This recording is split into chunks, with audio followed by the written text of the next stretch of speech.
Yo, mic check 1 2 1 2. Mic check 1 2 1 2. Happy Monday to everybody, man. How we doing out there?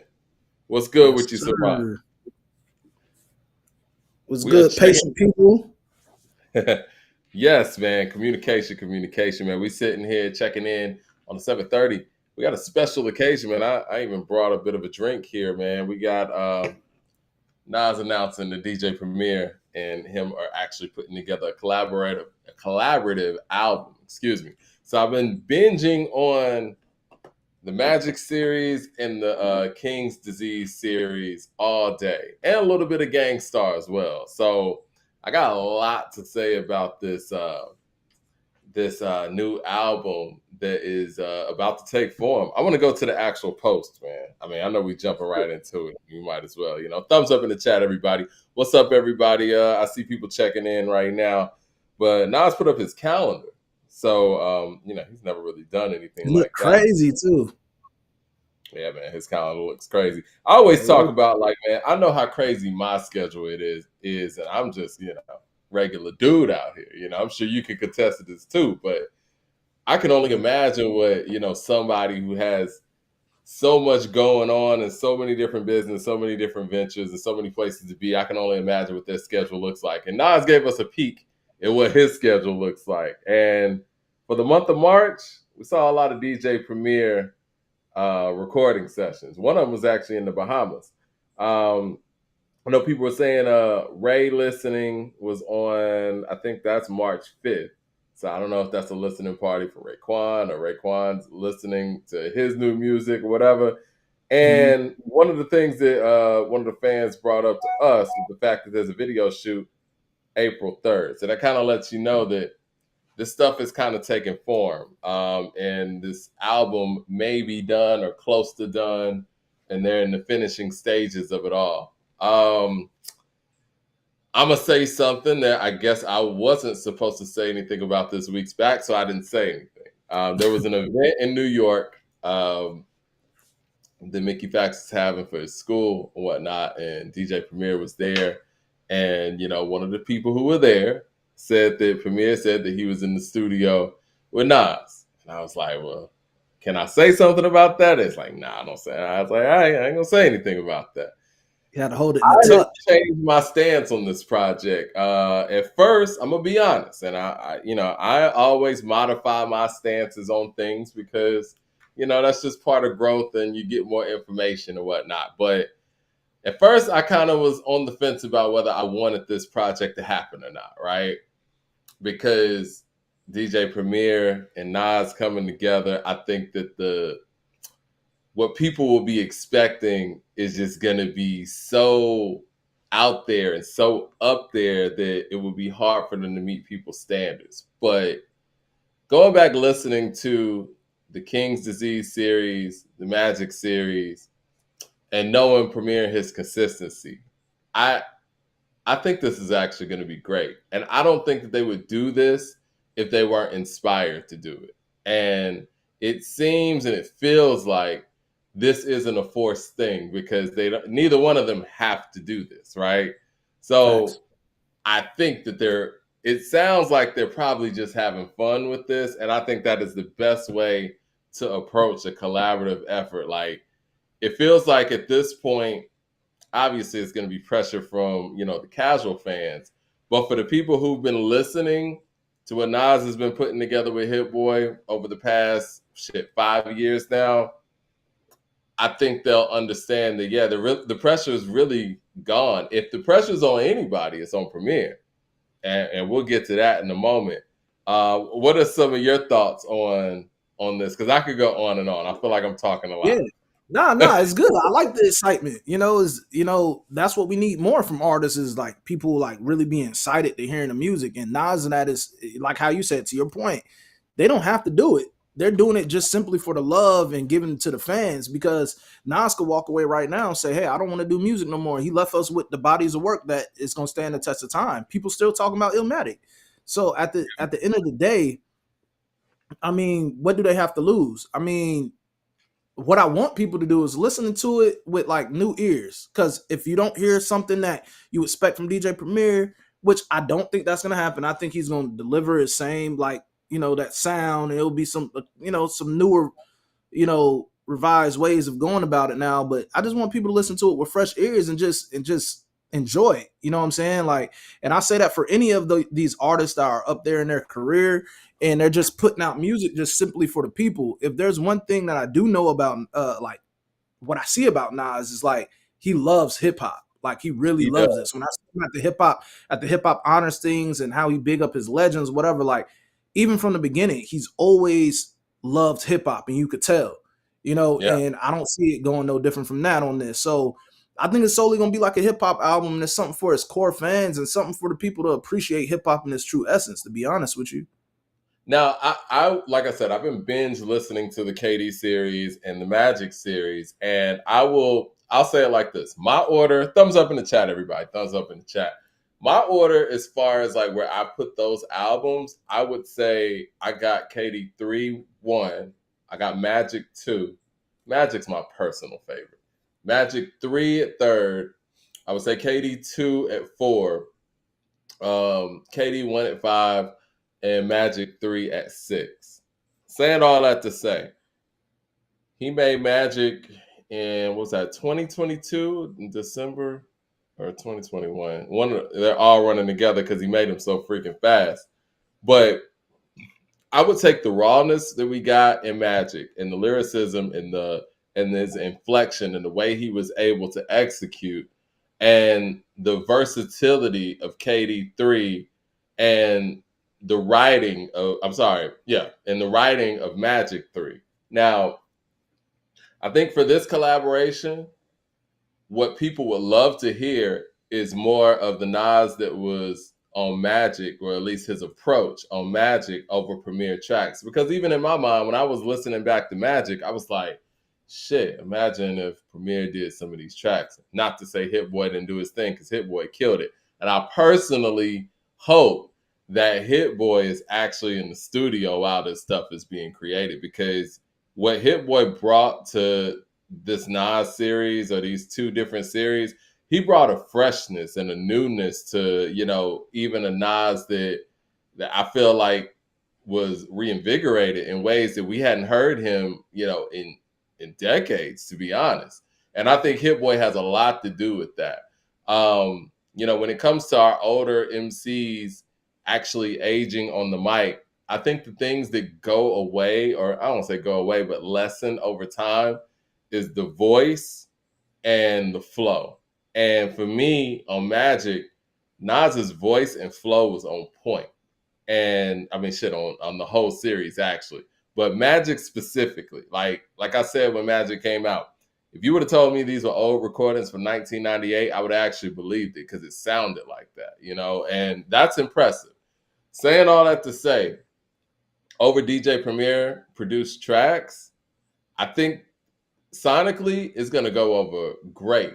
But again, I do hope that there is a Hit Boy and maybe that young energy that was in the sessions for these albums in there, so things remain as fresh as they could be. It doesn't hurt to have different generations and different heads in the room, you know what I'm saying, making sure that everybody can appreciate this. You know what I mean? You don't want this to sound like I don't even want to go there, because I know Nas has been very, Well, what very if that's the angle? intentional. What if that's the angle to make it sound It nostalgic and could be. bring what people been demanding for a long time? What if that's really the target? You know what I'm saying? I think I there's a way wouldn't be you mad could at be that new either. and nostalgic. I think there's a way you could be new and nostalgic, right? And new is not really the word, just fresh. Like, you know what I'm saying? Like having those certain elements that we all love, and what made this stuff great, but where it doesn't sound like you're trying to recreate something, because that's a real tightrope to actually walk. Somebody asking if Magic is classic. I think it is. I think it is. I think over time, and I've had a few years to actually sit on this. I think it is. I was listening to Meet Joe Black, like, this nigga's spitting, man. Jerome Johnson I'm sorry, Jerome. My bad, Jermaine. Jermaine Johnson with the super chat says, what percentage of original beats versus cheat code samples do you expect Primo to make? when you say cheat code samples, are we talking about samples that have been proven, that have worked over time?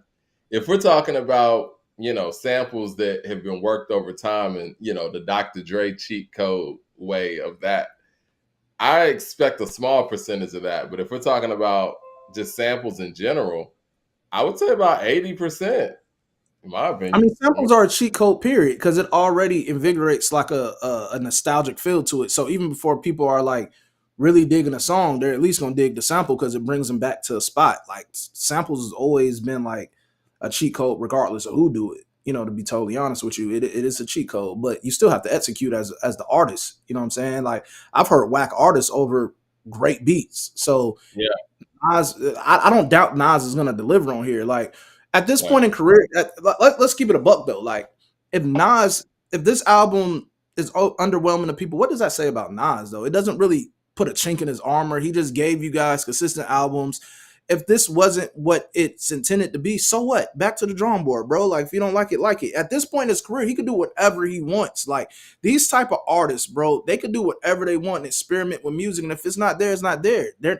He hasn't shown no signs of being washed. No, So he has. yeah, He's that's what having makes this fun. exciting, bro.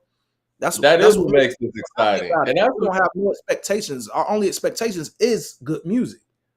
You know? That's what makes me excited about this album. Because again, I'm sitting here listening to the flow that he's on and the run that he's been on over the past 5 years. Like he sounds like fresh and hungry. I mean, for lack of a better term, he's operating in overtime at this point. Like he doesn't have to do this. He is really doing this for the love, and he's actually in a zone while he's doing this for the love, and that's really scary. And I think that when it comes to collaborating with DJ Premier, based on the critics and how they always hold Illmatic over Nas's head, I feel like he's been somewhat weary of doing a full collaboration with Premier, because Premier has always been down to do it.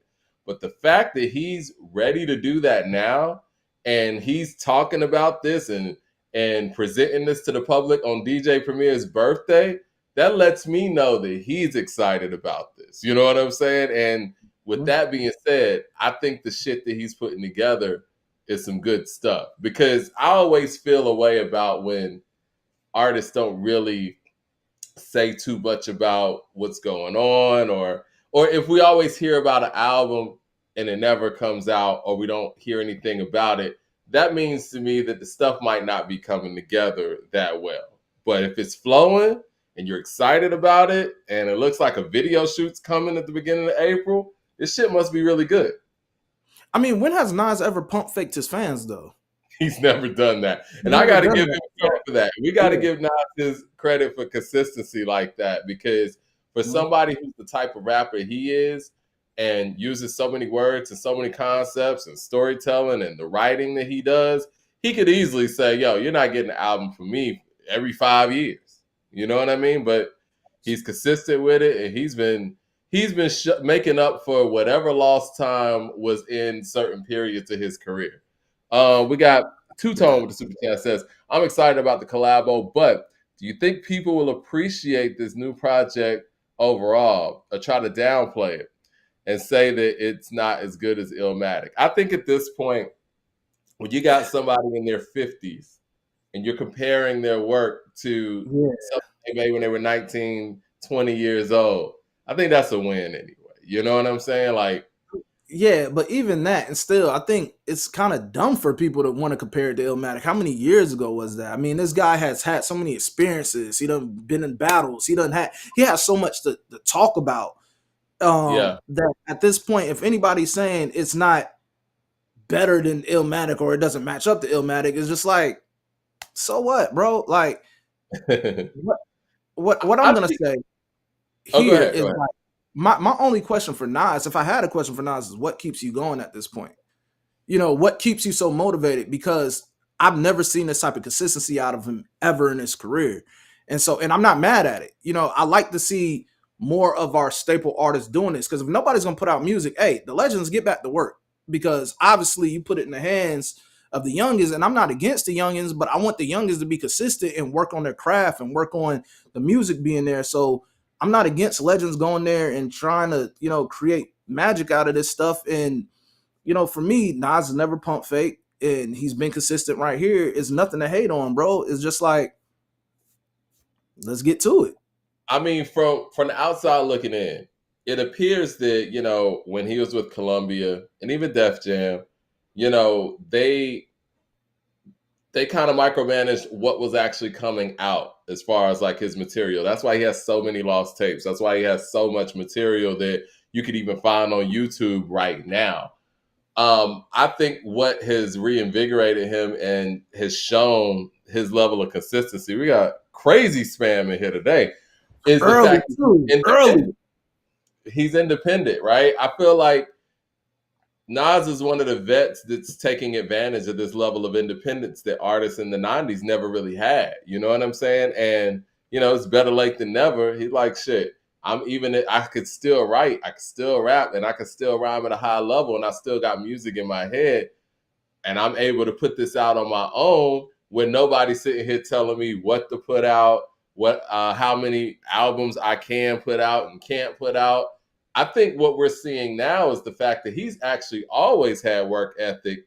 It seems like the powers that be or the people at his label were kind of stifling the amount of material that he was actually coming out with. Because again, if it was like that, I mean, he wouldn't have all these lost tapes in his catalog. He got all these lost tapes because they just didn't put this stuff out. And he's showing us now that, like, yo, my work ethic, I mean, it may have changed as far as like, you know, coming out with more, but it might not have changed as much as we feel like it's changed. It's just the fact that he has the ability to put this stuff out on his own. Yeah, I mean, if the core fans that really been following Nas, if anything, if anybody's gonna support it, those are gonna be the people that's the target demo. And those are gonna be the people that should be excited about it. If you gain new fans, that's great. But he's doing it really for the true Nas fans, bro. He's doing it really for the people that's followed him this whole career and been asking for this.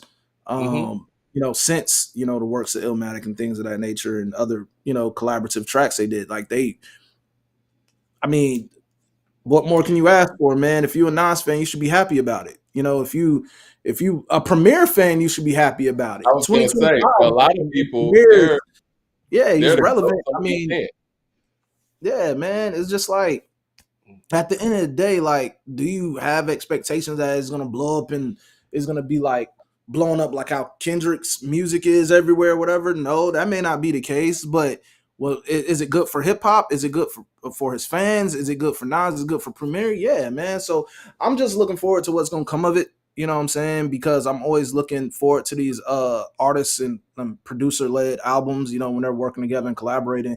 We've said countless times in other shows that like we're digging what these artists are doing, linking up with one producer, and they're really locking in to produce the music. So, you know, like I'm not mad at it, man. Like, let's get to I it. love it, man. And you said something like Premier has his own fans too. Like Premier, for many people and many hip hop purists, he's the GOAT producer in hip hop. I mean, you have people who would say Dr. Dre, and then you got people who would say Premier, right? And you got a generation that says Kanye. We'll talk about Kanye in a second, just briefly. But do we have to?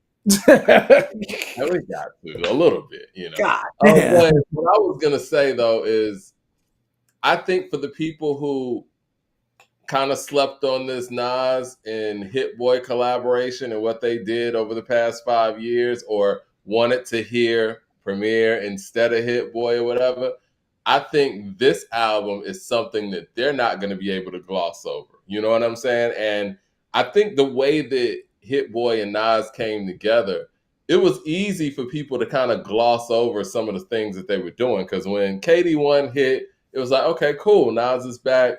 You know, Ultra Black is a dope record. Nas and Hit Boy, that's an interesting combination. It was a dope album. When KD2 came, it's like, okay, well, this is even better. And I saw from a massive media standpoint that it wasn't getting anywhere near the coverage that KD1 was. I felt like Hot 97 specifically, it almost like they felt that it was a swan song for Nas, so they were cool to support it. They didn't think he was going to keep going. And so KD2 happens, it doesn't get a lot of coverage. Magic happens, it gets zero coverage. It gets nothing. And then when KD3 happens, it doesn't get the coverage that it should get either. And I feel like when it comes to Nas and Premier coming together, you're not going to be able to sweep that under the rug. Like, no hip hop platforms or outlets worth their salt are going to be able to sweep that under the rug. Chris Daughtery with the super chat says, Mike, you like Nas's newest verse just came out? I hadn't heard it yet. Newest Yeah, verse, what you mean? yeah, I think they had like a video to it or something. I believe, if I'm right, if they're talking about the same verse, it was kind of solid. Okay. I mean, listen, I think when It's it a comes feature to we Nas did. and Premier, this is me as a fan, and just for what I've heard over past 5 years with, KD 1, 2, 3, Magic 1, 2, 3. I think if Nas can hit people with a combination of conceptual records and, and records where he's busting, like a combination of what Magic and KD3 were, this can't be denied, because it's amazing to me. And you said it earlier, like what keeps you going. What's amazing to me is the fact that he's able to still come with conceptual records and conceptual writings that he hasn't done in this long, illustrious career. Because one of the main things we hear from our veterans, many of our greats, is like, what do I rap about?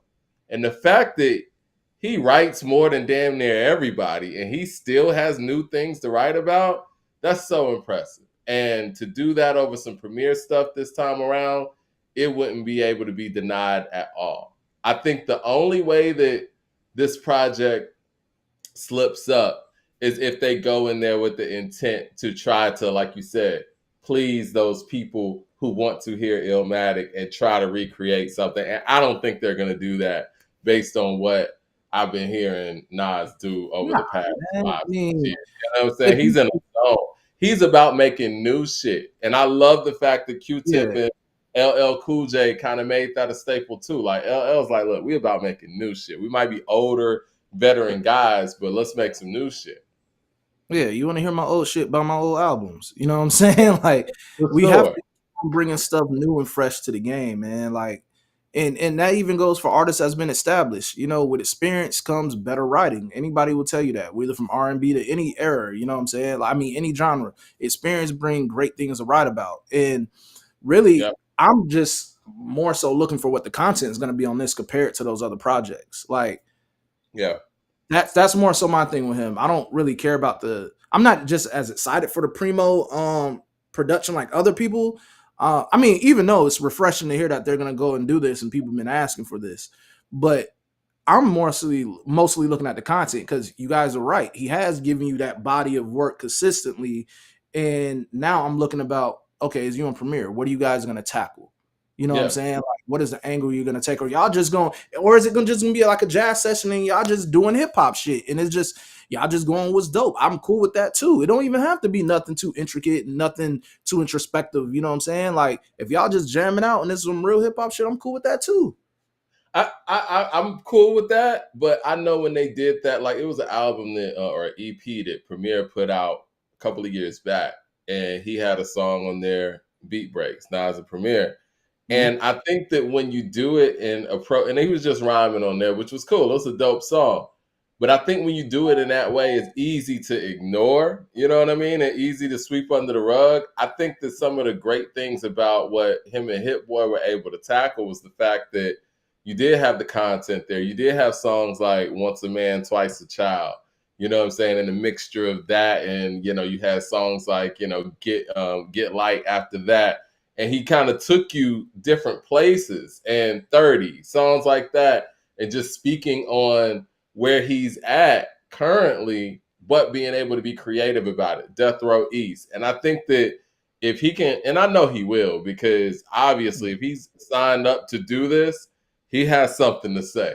And I'm just interested to hear lyrically where Nas takes this again. Not even just lyrically, like, lyrical miracle bar for bar, but just conceptually, because I think that's where we're getting. That's what I'm looking for. When it comes to our elder statesmen, when it comes to MCing and shit, like I think that the concepts is where you win. And because we've heard many of the stories before, and that's where Nas has the advantage too, because he's a creative writer. And if we just heard if he was just rapping about his life and where he's at now, where he used to do it, whatever, he would have ran out of stuff to write about. But he's a creative writer and he can come up with new themes and new concepts. And I'm looking forward to hearing whatever new concepts he has over Premier production. Now, I will say this. I think the incredible job that Hit Boy did by working with Nas, he has actually put the pressure on the legendary DJ Premier. The pressure's actually on Premier. You know what I'm saying? Like, we've heard when Nas does a hit. And so I feel like if, let's just say, for whatever reason, this does fall flat, what the optics would look like was like, shit, well, Nas makes better music with Hit Boy. Well, you know, that's how I kind of felt like for the Missionary album with Snoop. I feel like it wasn't very much on Snoop's delivery or what he did on Right. the lyrics. Right?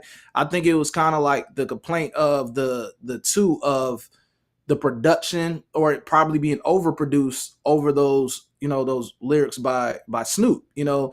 And I know some people was like, man, Snoop must have had ghostwriters or whatever. Either way, Snoop was spitting. I don't care. But there's tracks on there where it felt overproduced and it was kind of out of sync with how Snoop was attacking it. Now, some tracks is dope, but then some stuff you could be like, ah, man, I wish they would have been in each other's world a little bit more. So that's the catch-22, you know what I'm saying, when you look at it. But I don't think DJ Premier is going to overproduce with Nas. I feel like they're always in pocket. So, like I said, I'm with you. I'm just thinking about conceptually what it is, because we seen, you know, there was a few misses on the LL album, but LL came with dope concepts with Q-Tip. You know, there was dope concepts there. MC Lyte had dope concepts with whoever. I don't even know who produced on that album, or if it was one producer or not, but I remember MC Lyte had dope concepts on that album.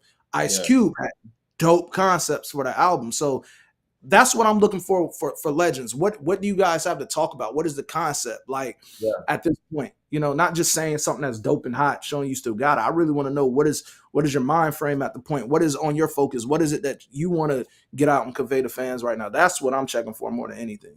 Well, I'm glad you said that, because you're right. It's harder for our older MCs to be able to, you know, keep the public's attention, and you have to come with more creative concepts than you did when you were younger. I mean, and that's why not a lot of people make it to this stage, because now you got to get super creative. It's not just enough to go out there and, like, LL can't go out there and do Round the Way Girl again. He's already done that. You know what I'm saying? And I want to hear that from him again. You know what I'm saying? Yeah. And it's like, so now he's coming with different concepts. And you're right. The stuff that was misses on LL and Q-Tip's album, it's like, I appreciate it because I understood that they were trying something different. Now, I'm glad you mentioned Missionary. I like Missionary. A lot of people didn't like Missionary. Actually, I'm in the minority when it comes to liking Missionary, Snoop's album with Drake. But the critical, or the critiques, or just the critical miss, if you will, that falls on Dr. Dre, because he took full control over this album, and you can hear it.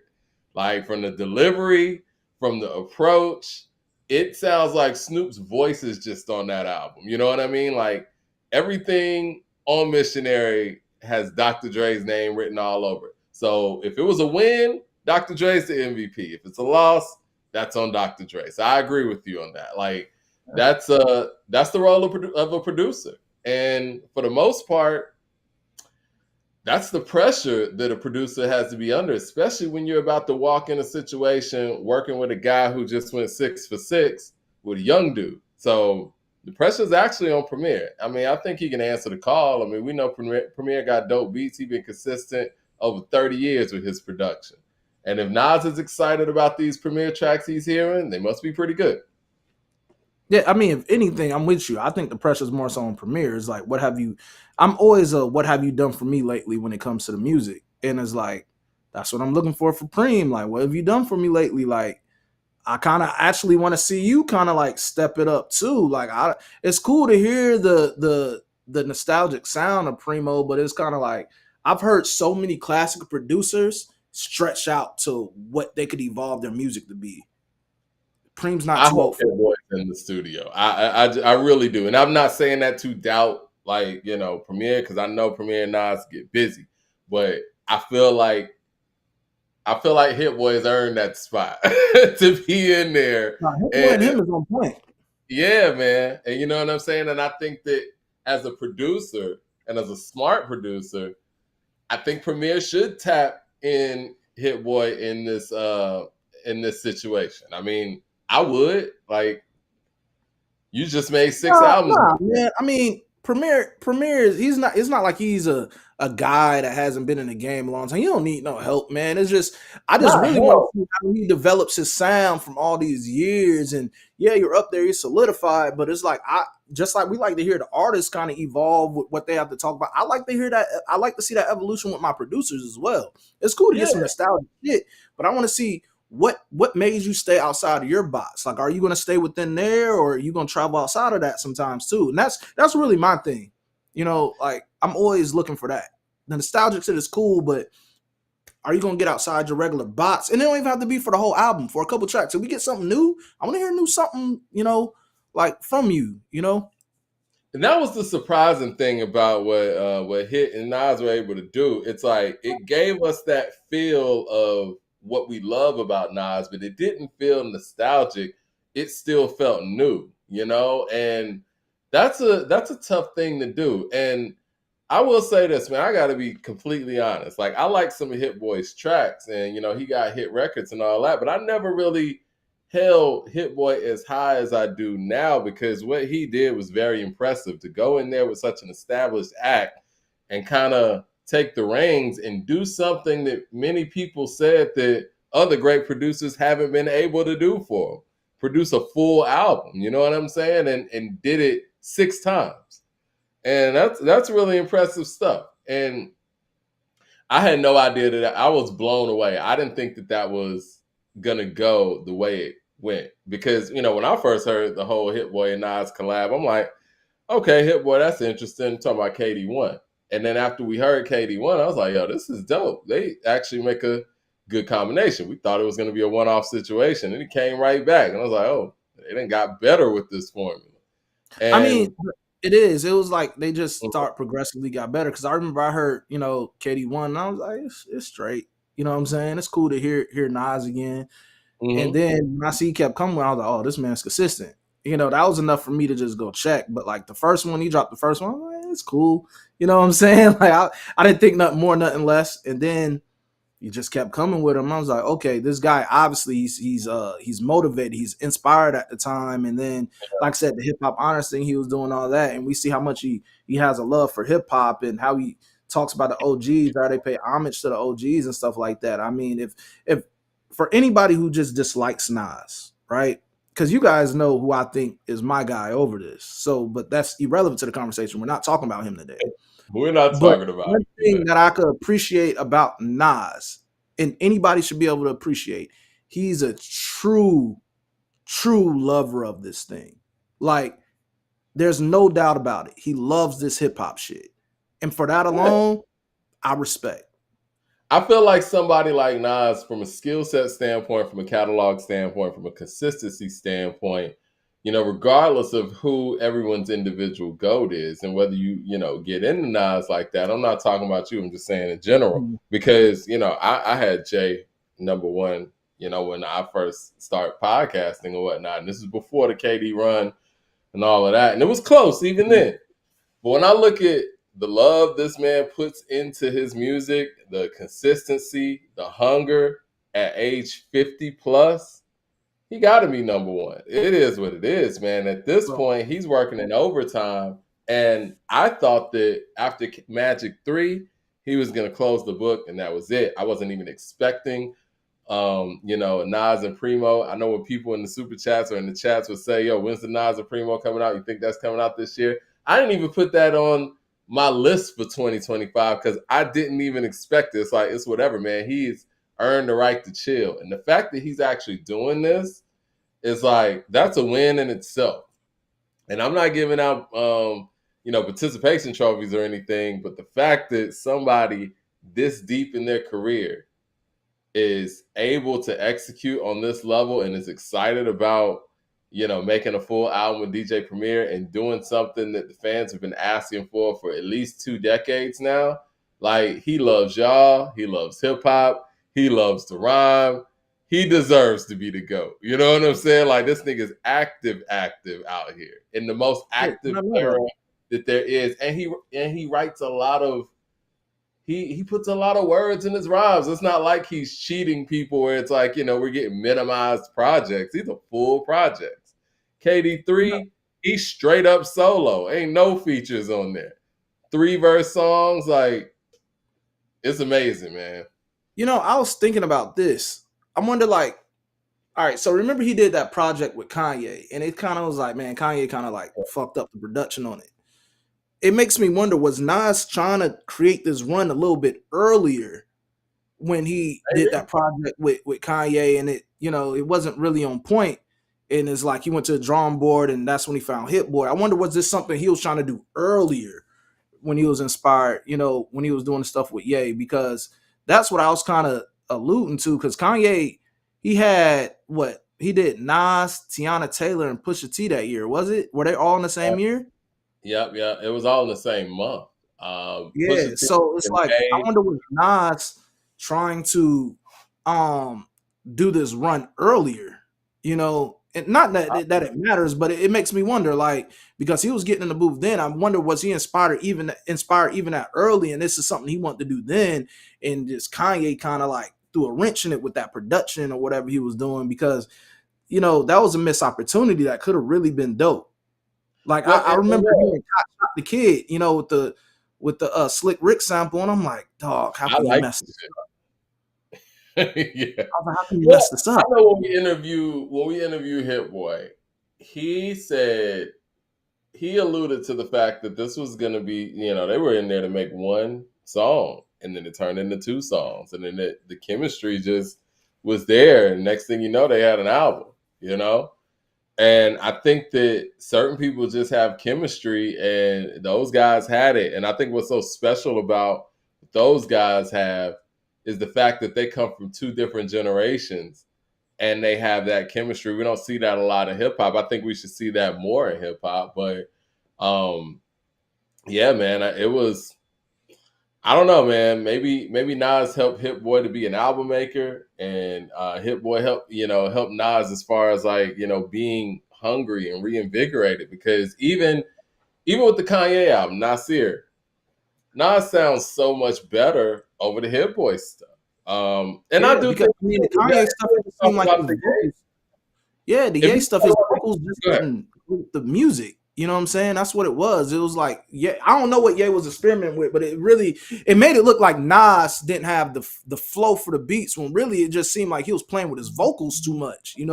That's what it really seemed like.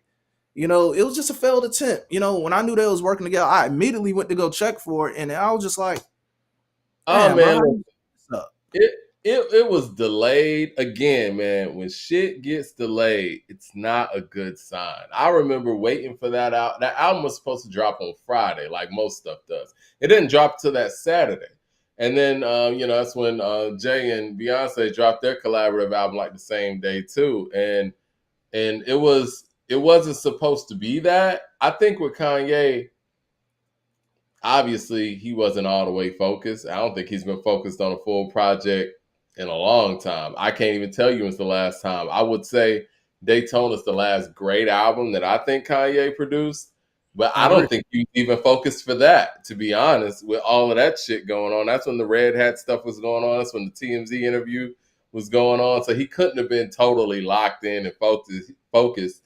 I think Pusha just kind of made magic with what they had.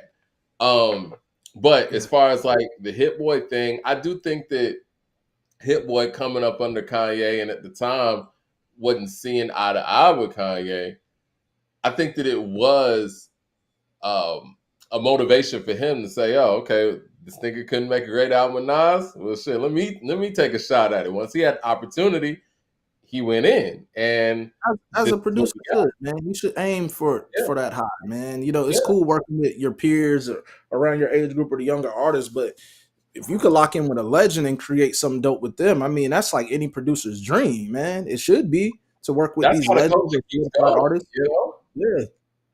And I don't know if it works the same way in the inverse where you have like some of the elder statesmen producers that could work with some of the youth and make magic. I don't know. We haven't really seen too much of that. I mean, correct me if I'm wrong, but I mean, shit, Quincy Jones was like 50 something when he made Thriller.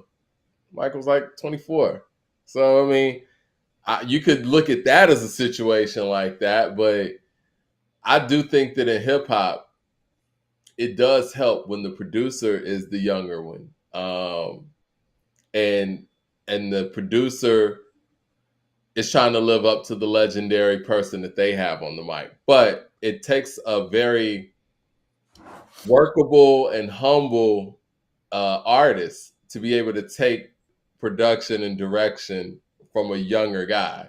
You know what I'm saying? Or somebody who's, not of your generation. I do believe that Nas having a daughter who is in that demographic probably helped a lot too in that process as well.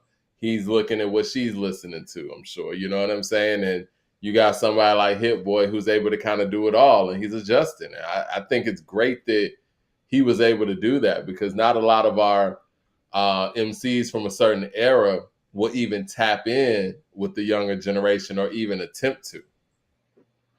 I mean, I don't know. At this point, do you think he's trying to appeal to a younger demographic? I don't I feel wouldn't that. say younger. I wouldn't say younger as in like, NBA young boy fan base or anything like that. But hip hop is I won't say hip hop is a young man's game, but it's all about being fresh and new. And if you have somebody who came up in a different time than you and made their hits, let's just say in what, the 2010s or whatnot, like I would say Hit Boy is of the generation of A$AP Rocky, Kendrick, you know what I'm saying, Big Sean, those guys.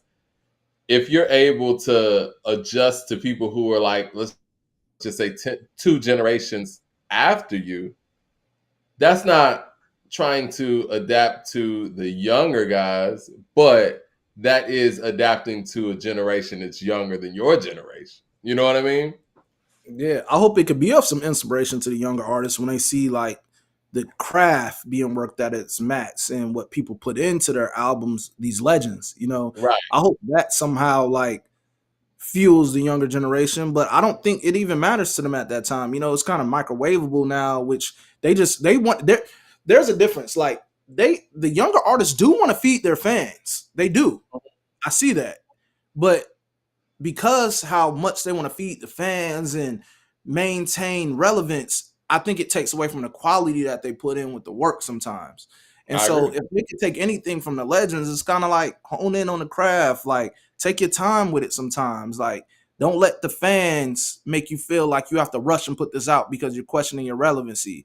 If your project is good and it truly is good music, it'll stand the test of time and it gives them something to appreciate and listen to until you're ready for your next work.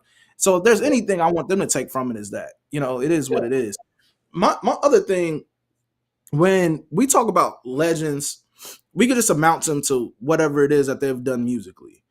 Mm-hmm. I hope the way that like how we discuss Nas, and it's always a constant, somebody have to bring up Jay-Z.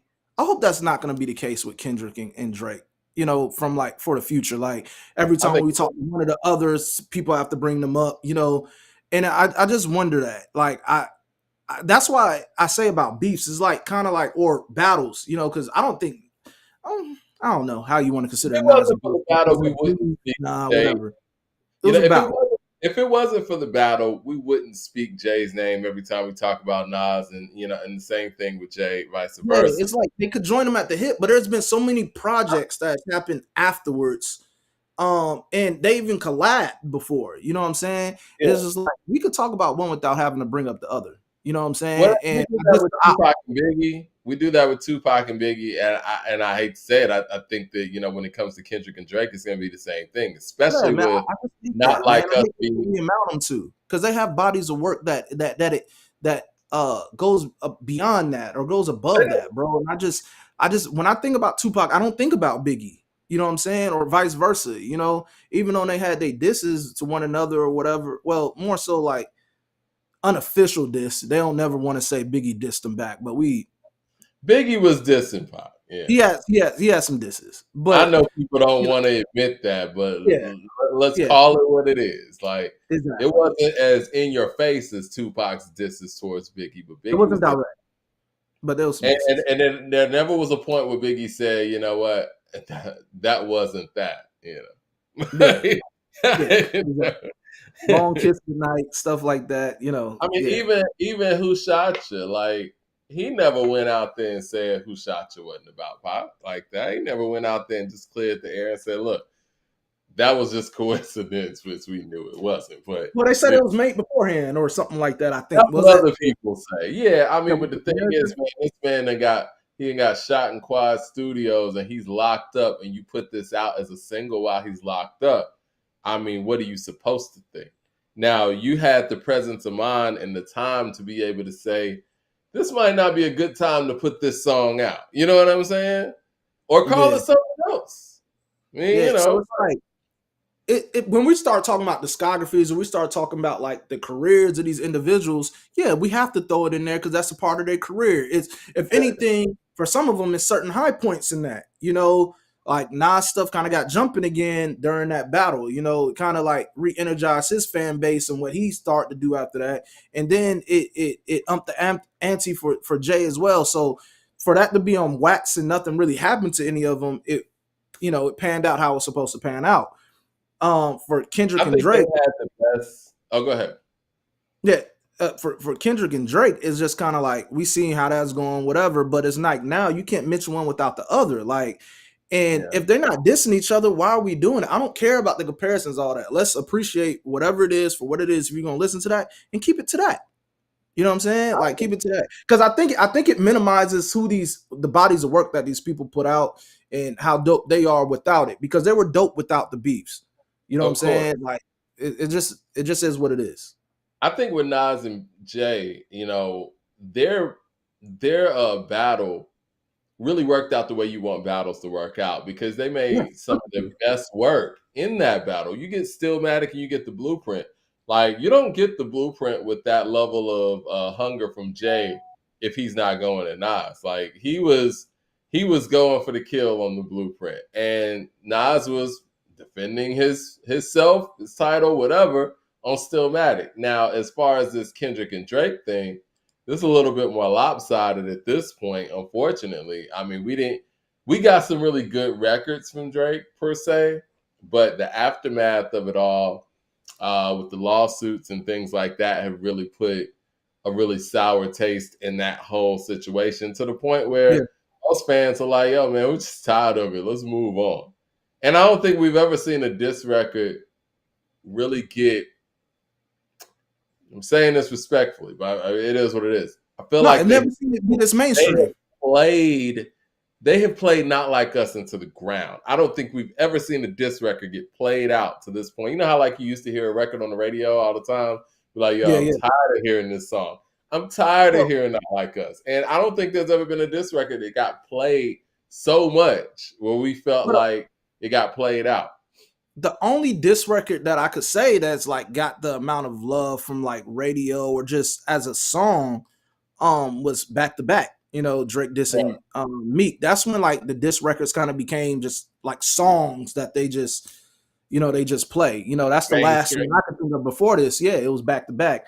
But like, yeah, man, that was a lovely thing about Jay and Nas was that they kept it on wax. You know what I'm saying? Like, could they have clashed? Could something really got ugly and all that? Yes, but they kept it on wax. And then later on, they came together. They collabed on each other's albums, multiple times, and it just is what it is. I mean, that's just gonna be a rival everybody gonna bring up. But it's like we just had a cool conversation about Nas, talking about Nas and Primo's things. I think it overshadows that when you start talking about like Jay and comparing the two, man. Like, let's keep that where it's at, man. It's plenty more hip hop to go, man. I mean, at this point, man, like the role that Nas is on, I don't think there is any comparison right now, but that's just me. I think that I don't know if Jay's done, but This man is I mean, it's doing nothing to a lot. compare it to if one is not making music and one is actively making it. I mean, that's Yeah, nothing that's more true. than that. I guess for Yeah. me, man, it's like I've always looked at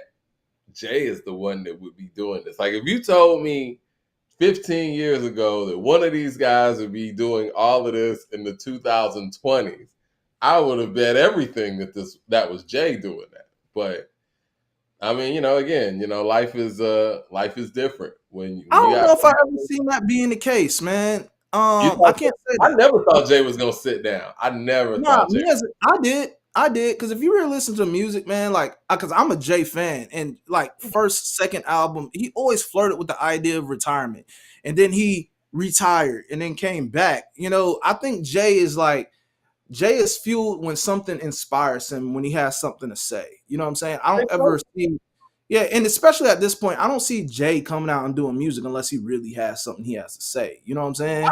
I feel like Jay does music when he has something to do. Like if That it's a too. if it's a business deal that makes sense, like the Magna Carta situation with who was that with Android or whatever. All right, Yeah, let's yeah, do with Galaxy or something. it. Yeah, Samsung. Yeah. yeah. If it's something like that or something of purpose where it could be monetized on that level, I think he's locked in. But and even American Gangster, I feel like he might have been inspired to do American Gangster, but I think that was the Yeah, it was a perfect. theme album. Hmm? Yeah, it was a theme album, the movie and Yeah, everything. It was and it perfect. was It was coming off of perfect. That Kingdom album Come. it needs more credit for how crafted the conceptually that album was, honestly. American I Gangster was a think, dope album. I think it's his best work in the 2000s. I'm not going to say that. It's his best work after his retirement. Um, I think it was perfect after Kingdom Come because the album Kingdom Come itself, he had flashes in Kingdom Come, but I think most of us felt like it was a step down from the Black album. Um, and I think the American Gangster was a great follow up. I will say to this date, after his retirement, my favorite Jay-Z single is The Rock Boys. I thought that single was perfect. You want to talk about mature hip hop, and once again, you had him, Nas, and Diddy in the video. Great symbolism. They chilling, what I'm saying, on some grown man shit. Like very, very dope depictions. Incredible hook. It's Jay doing the hook. You got the horns going. It's celebratory. The Rock Boys is fucking perfect to me. And it doesn't. I It mean, sounds like one of those timeless things. It doesn't sound like you were trying to do what was going on at the time. It was something that we could play right now and really appreciate it. And it doesn't even feel like it was made. Shit, what was that? Almost 18 years ago. Damn. yeah, so it's like with Jay, I mean, it's just like it's exactly what the young artists are fearing. Like, if you don't put out any music, then they start to call you irrelevant. Well, Jay is very relevant because you're a legend. When you're a legend, you're always going to be relevant. You don't have to put out no new music. You could just, hey, you talking that shit? Go listen to this. You know what I'm saying? You can pick one. That's a thing that your legends can do. So honestly, he doesn't have anything more to prove. If Nas was to stop today, he has nothing else to prove. Nobody Neither one that of them. that stature, even Snoop, if he was to stop making music, it's not like, oh, they taking a back seat or they're no longer. No, these guys are legends, and they have bodies of work that sits and stand the test of time, man. And that's what we have to stop doing with our artists too in hip hop. We have to start writing them off and calling them irrelevant and stuff like that just because they decide not to make music no more. I mean, these guys are 50 something years old, man. Like, I think the fan that's in us crazy. doesn't want to see our favorite artists go away. Like the fan in us Definitely. wants to hear a new Jay-Z album. The fan in us wants to hear another Outkast album or an Andre 3000 solo album or a Lauryn Hill solo album. And we're probably not going to get those things, but it's like, it's a thin line between love and hate, right? You love an artist so much and love their music so much that when you don't get those things, then you lash out and you say certain things, and you're like, oh, this But we person's see doing that that. with the younger artists. We see that with the younger artists. Think about it. These guys are like 50 plus, whatever, Mhm. right? But you see the young artists like, and this is wild to throw in the conversation right now, but because who it is, it's extremely younger artists compared to them. But look at like Cardi B. right? Cardi B has been living off her one album this whole time, and they give her shit every time, anticipating the As second. they should, though. Yeah, They yeah, should. as they I should, agree with rightfully that. so. But like, yeah, but this is a perfect example. Like when when the fans want to hear from you so much, it comes anticipation. Then it comes to bugging when we getting this. Then it comes into talking shit about them. It's like, I thought you guys was fans. You know what I'm saying? So it's Yeah. like it's kind of weird how it goes in hip hop, man. Like, Rihanna gets that too. I think that when you're in, yeah. I'll say this for my my dad will laugh if he's seeing this, but my parents' generation, when an artist wasn't making music, in their minds, they feel like the artist ain't doing nothing. Like they're not working, because these are people who work every day, right? You working every day, you go into your job, and in your mind, this person's job is to make music. And if you ain't heard nothing from them, you don't know if they got businesses that they started or whatever. The fan doesn't care about that. The fan knows that your job is to make music. You ain't making music, you ain't doing nothing in their Yeah, but mind. that's not what I expect from these guys Yeah, at their point in their career, though. If we talking about they these younger, know. like Cardi's a perfect example. Like, yo, you done had your babies. We see you doing this. You obviously can make the singles. You doing these. Like, okay, where's the album? You know what I'm saying? Like, What do you but think's going on with Cardi? Let me ask you, because I can give oh, my opinion. it's nothing more than just like being afraid of a sophomore jinx. Having a project and you reach that amount of success so early that people are already is always going to compare whatever you do to that body of work, and you're afraid that you're going to fail at that. So you start to second guess your work. When you start to second guess your work, the music is not in sync. You're not in pocket. You're just like you're not one with it because you're trying to not you're trying to give the people what they want to hear, but you want to also kind of like give them what you want it to be. It's like conflicting. Like a lot of artists find themselves in this. It happens to everybody, but some people let it overcome them, and some people just say, well, I'm gonna get a crack at it. If it fell, cool, get back to the drawing board. And for her, I just really think that's the case. I really think that she's like really worried about falling on her face because there are a lot of people that want to see her fail, Yeah, and there's a lot of people that's going to be questioning whether it's good as the last one. Think about it. We just said that Nas is dropping an album with Primo, and and it's the question if people are going to compare it to Illmatic. right. How long ago was that? So think about Cardi. Her first album dropped X amount of years ago, nowhere near as amount of time as it had been since Illmatic, and people are already going to amount her to whatever that first project is. Honestly, I would be fine if she never dropped an album again. If she I just don't want to think. deliver new singles or whatever, I think she's not and this is no knock to Cardi. I just don't think she is an artist. I think she has the ability to create art, but I think she's more of a personality than just a rapper. You know what I'm saying? I think she's so many other things that if she doesn't drop the album, it's kind of like, am I going to be mad? No. Will her core fan base be mad? Most likely, because they want to hear the new music from her. They've heard the features, they've heard the single she thrown out. They want to hear it, And for me, I think if anybody has a lot to talk about as a new where a newer artist, it's her. Yeah, She has a lot of shit that a she could lot has happened in the right past now. 7 years. Exactly, and I really think it's about her working with the right team to put that on wax, because I think that's what people want to hear.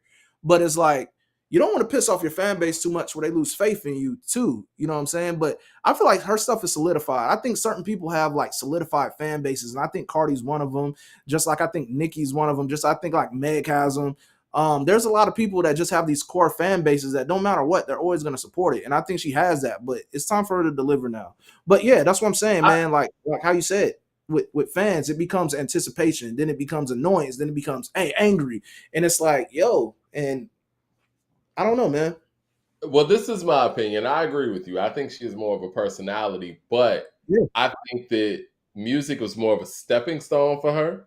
And it was exactly. something, to elevate that personality in itself. Like I could really see Cardi's funny. I think she had like a little I like Lucille Cardi. Ball in her. Like I think she could do like a I Love Lucy type of show. But I do think that the type of artist that she is, I don't think that she's a music first person. I don't think that, she wakes up, it's like, yo, I want to make music. I gotta make music.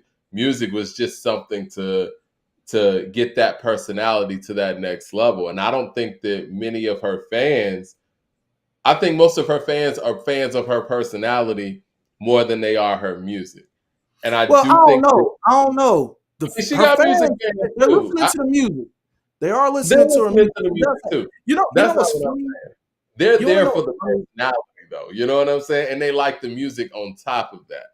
But I mean, I like the song she drops. I just don't like the songs that they are saying that this is a single for whatever it is, because then people like put the single hat on and just be like, this is not what it's supposed to sound like for a single of an album. Whatever that sounds like now. What is a single for an album these days? What does that sound like? Because if you listen to I don't radio know. right now, a lot of this music is not what you consider like mainstream music. Like they're like one bar verses, a hook, or whatever. It's not even structured. I don't even know what a single is no more. I mean, to So be perfectly honest with you, I would imagine by industry standards at this point, a single would be considered something that plays well on TikTok more so than on radio. exactly, Um, because there's not just a structure to it. There's no yeah, like formula for that no more. It's just basically what the masses like as fast as hell. Like, but yeah. for Cardi, man, I just feel like she does actually have the fan base. They do listen to music. She dropped, they're gonna listen to it. They're going to listen to it, but if she doesn't drop, I don't think that they'll stop following her. Like I don't either. she's a personality first. She was on Love and Hip Hop first, and I feel Yeah. like they became supporters of her. I don't even want to say fans at that point. They became supporters of her before the music even dropped. You know what I mean? Like I remember even with Childish Gambino, like I used to watch Community. Donald Glover was on Community, and I remember when he stopped. Well, he was still on Community when he dropped Camp and a few of those other records as Childish Gambino. And me as a viewer of Community, I wanted to support the music because I fuck with, you know what I'm saying, Mhm. Donald Glover's character. You know what I mean? I think that that's the kind of fans that she initially had and probably still has because social media keeps her personality going. But I do think that there is a fear that if she drops an album and the music is not anything close to what the first one was, then all of that would go away or that would be diminished to some, standpoint. But to me, the more and more you wait, you might as well not even drop it all. You know what I'm saying? Like the more and more you wait, the bigger the pressure is going to be. If she was going to drop a dud, she should have dropped a dud in 2020. But yeah, Yeah. we had a pandemic, so Not none of building the anticipation and then dropping the dud. But honestly, man, like when she dropped that single with Party, the thing that I didn't like about that, I first of all, I don't like Party's voice. I like Party as a writer. No, not the Party. I just don't like his rap voice. So I didn't like him actually being on that record. I love the beat, but I just feel like it was like it wasn't what I like. You know, I like the stuff that she's doing when she was collabing with Med, when she was collaborating with Glow and all them, and she's like, I even like her features on Offset's last album. She snapped on those verses yeah. on those songs on this album. So that's what I want to hear from her, man. Like I like Cardi. I liked her first album. I know a lot of people wanted a lot of they thought it was just gonna be just ratchet music. That's what they amount her to. But that album, she kind of got like concepts to the songs. Like, Yeah. I want to give you She put everything together for a that really good album. piece They of work. really used the resources and built a good album for her, man. I think people got to stop amounting her to just that, because that showed that she had the team and they had the resources to really create a good body of work for her. And I It think made her that a superstar. Like she is a superstar because of Invasion of Privacy. It is what it is. Mhm. Bodak Yellow didn't get her, interviewing vice presidents and presidential candidates by itself. Like that album did that. So yes, there was a plan in place it for was her. good. She already had a fan base solidified because of her huge personality, but Invasion of Privacy took her stardom to the next level. And Fact. I think the other part though, man, like when you look at all of her peers that came out after that and the amount of work that they have, you mentioned Megan. How many projects has she made since 2018? How many projects has Lotto made since 2018? Like how many, projects has Glow made in her short period of time? And when you start looking at those things, like there's been a whole new crop of, MCs that she birthed that have trumped as far as Her like, outfit. Yeah. yeah, her output. Like it looks weird. It looks weird. So yeah, I mean, because that was kind of like my knock on Meg too. Like my knock on Meg was like, damn, she has these big singles, but where's the official album? Like there'll be a Yeah. little EP mixtapes, but it wasn't a real album.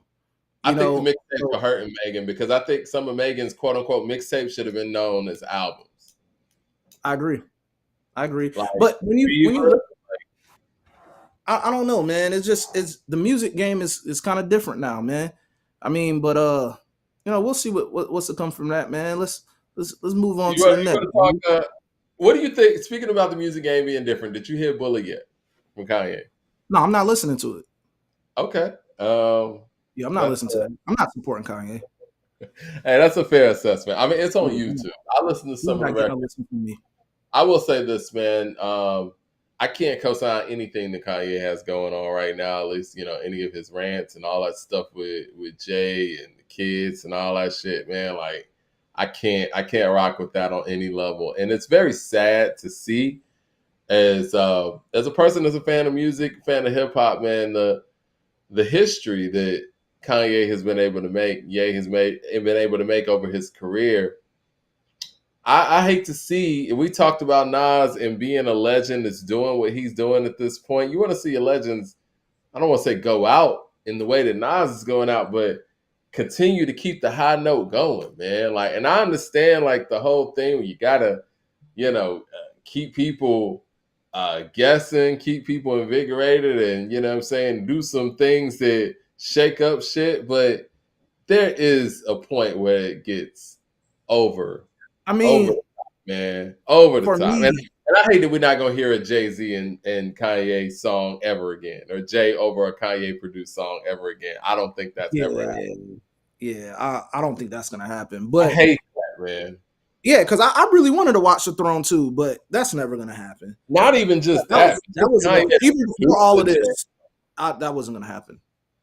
But it's sad, man. You think about the shit they made. Like when I listen to "Heart of the City," which is my personal favorite Jay and Kanye collaboration, like they made such great shit together, and we're just never gonna hear that again. And not to the fault of Jay. I mean, like it's just sad.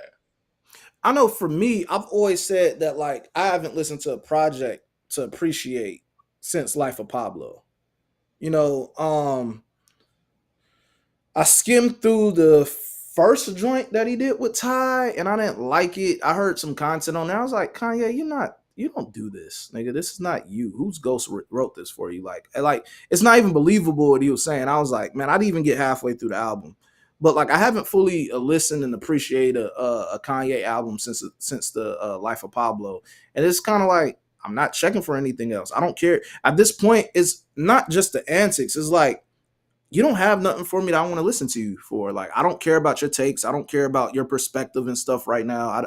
There's nothing content wise that you can give me that's gonna make me check for you. You know what I'm saying? And then I know.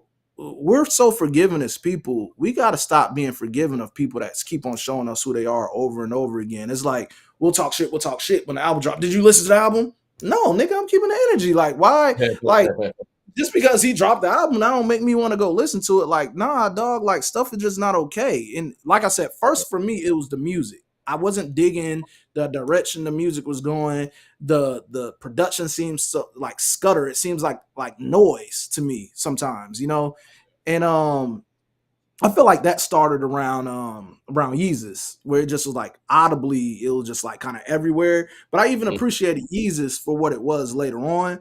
But it's just so much scutter, and then the content and what he's talking. Like I don't care for him as a rapper right now. Like the delivery is kind of ass to me now. It's just like I don't care about what Kanye has to give me now. He's not moving the needle for me. It's like, and then the outside stuff is just the icing on the cake. It's like, I really don't care about it. Like, I really don't. Like, you're not going to keep on doing this type of stuff. And then it's like, oh man, but you're so genius. Let's go listen to it. Nah, dog. Like, I'm leaving you where you stand, bro. Like, there's people that's going to listen to him, and no matter what he do, they're gonna forgive him. They're gonna go back and they're gonna talk about it. But he's not getting that out of me, bro. I'm not. Now I'll go back and listen to his old work because that's what I like his old work. But I'm not checking for him. Well, I'm not this is the thing, man. And I've always been a big proponent of this. Like, nobody is bigger than the music. And I think sometimes when you get so huge and you have this huge following, it's like you feel like you could do whatever and you're bigger than the music, and no one is. And if, as impactful as Jay is and has been over the past, hold on one second, man. Let me make sure my joint's plugged up because my computer's about to sit here and die on us. We don't need that to happen. Hold on. Oh, I had the joint plugged up in the wrong area. Anyway, I was like, why is that not charging up? Am I good? You see me? You froze. Yeah. Hold on one second. People, Mike froze. Let us know if Mike froze on point. Do you hear me? I can hear you, but you froze. Let's see. Let's fix this real quick. If y'all see Mike right now, screenshot this and make him a meme right now. The best meme that y'all send according to hip hop, we post it. Hold on one second. Make Mike a meme. Oh yeah, I see what happened. Let's see. All right, there we go. I think I should be good now. All right. I didn't realize I got to reset this thing. All right. So what I was saying though is, I think that if you take this person, you take Ye out of music right now, it's like we have actually been surviving without Ye being at full speed for at least 10 plus years, right?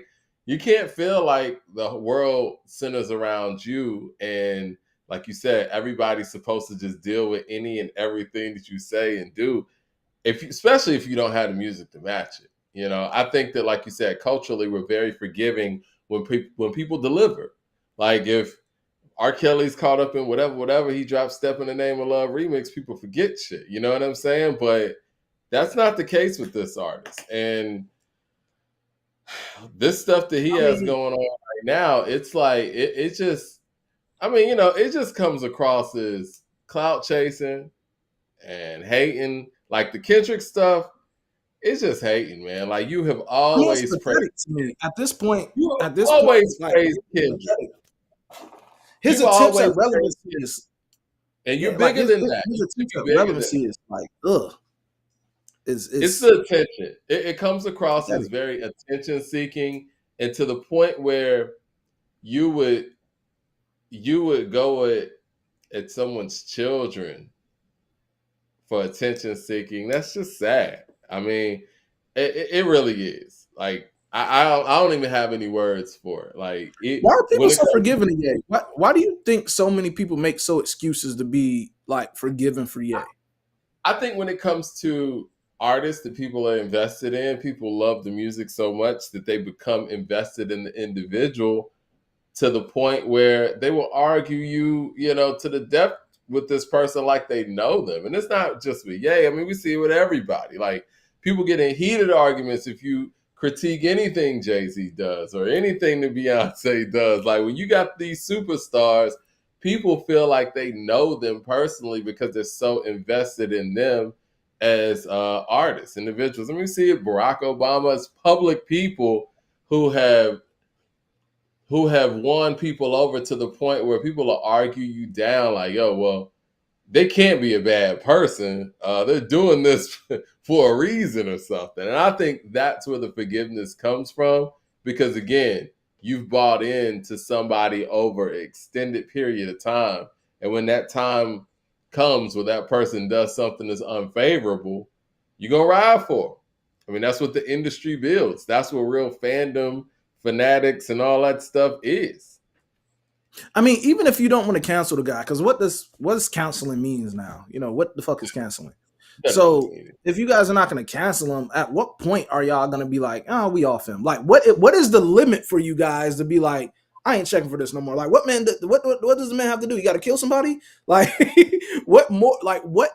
I'm not saying cancel, but what is it that will make y'all be like, yeah, I'm off him? It just seems like you do whatever, and y'all like, man, I'm going to check for the Bully album. I just want to know, like, what is it? What is the point of when we're going to be like, hey, we're not caring about Kanye? That's what I want to know. That's a good question.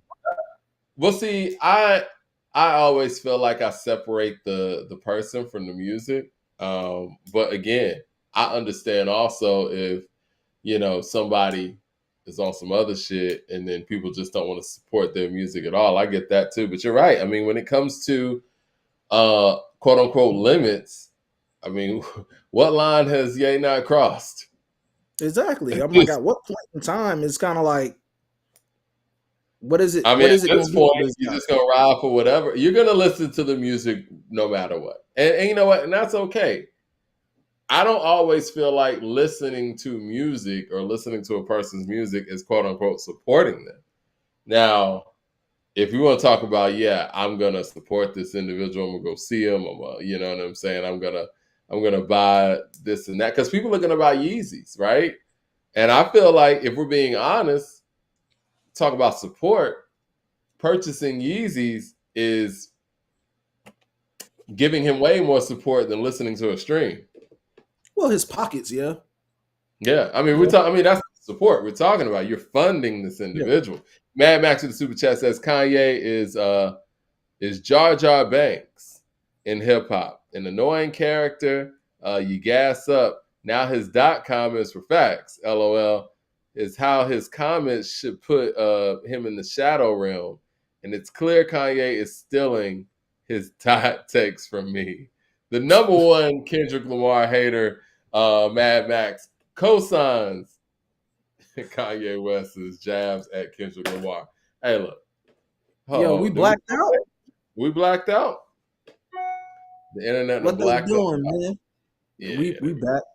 we're somewhat back. But yeah, I mean, so Mad Max, you agree with Kendrick? I mean, Kanye's takes on Kendrick Lamar. See, this is my thing when it comes to Kanye and Kendrick, or Kanye's takes on Kendrick.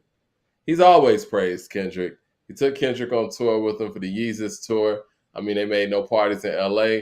He just recently jumped on, or was trying to jump on a diss record that was going at Drake just last year. What was it? The Like That remix. And for whatever reason, you changed spots. And listen, if you're not going to tell us the whole story or whatever it is, don't just come out and say Kendrick's whack now, or Kendrick ain't got records like that and things like that. Like, you weren't saying that before.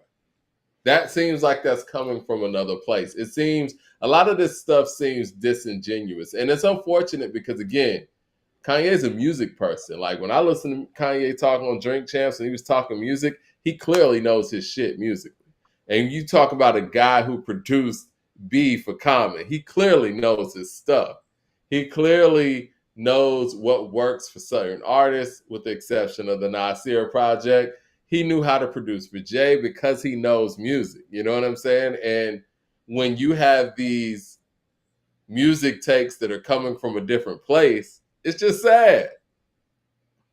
That's like me getting on here, all the music that I know and the music knowledge you guys know that I have, just straight up hating on somebody. Like, you know what I'm saying? Like, why would I we do know that? where that comes from. We know where it comes from. Like, he was praising Kendrick in one moment, and then Playboy Cardi released the album. You were supposed to be on it. You announced that you were supposed to be on it, and then when the final cut come out, you're not on it. But you see, Kendrick got 3 joints on there, and Kendrick is hot right now. He's relevant right now, and he was able to do what you couldn't do against Drake with all the hating you was doing. Drake made you look like a sucker. So it's envy at this point, and it gets to people talking. But for Kanye, it's like I don't understand. I don't understand when it comes to Ye. I don't understand how he is. I mean, he said it himself. I'm not making up anything. I don't understand how he's jealous of people like Drake, Kendrick. Like, he's there.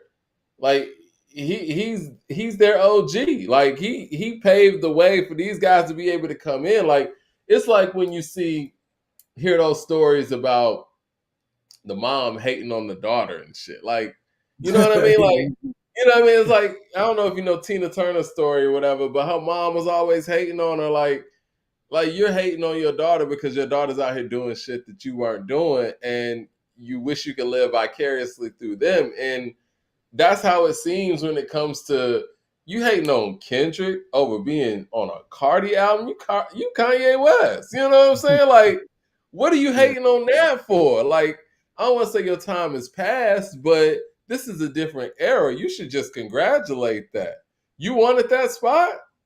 You wanted that spot on a Playboy Cardi album, and you hating on the fact that Kendrick got that spot, you're Kanye West. You came out in 2004. What are we talking about? West Side Runner, excuse me, says, why we canceling Ye when people say free Dirt and rock with Vaughn? They alley killed people, children, and Ye just tweeting, shaking my head. That is the point. And that's the It's point not a that point Ye because made. you never heard us saying that on this platform. Like, who is they? You know what I'm saying? Like, Well, I think what he's saying, what he's trying to say is the fact that, in rap music, we do get a lot of messages that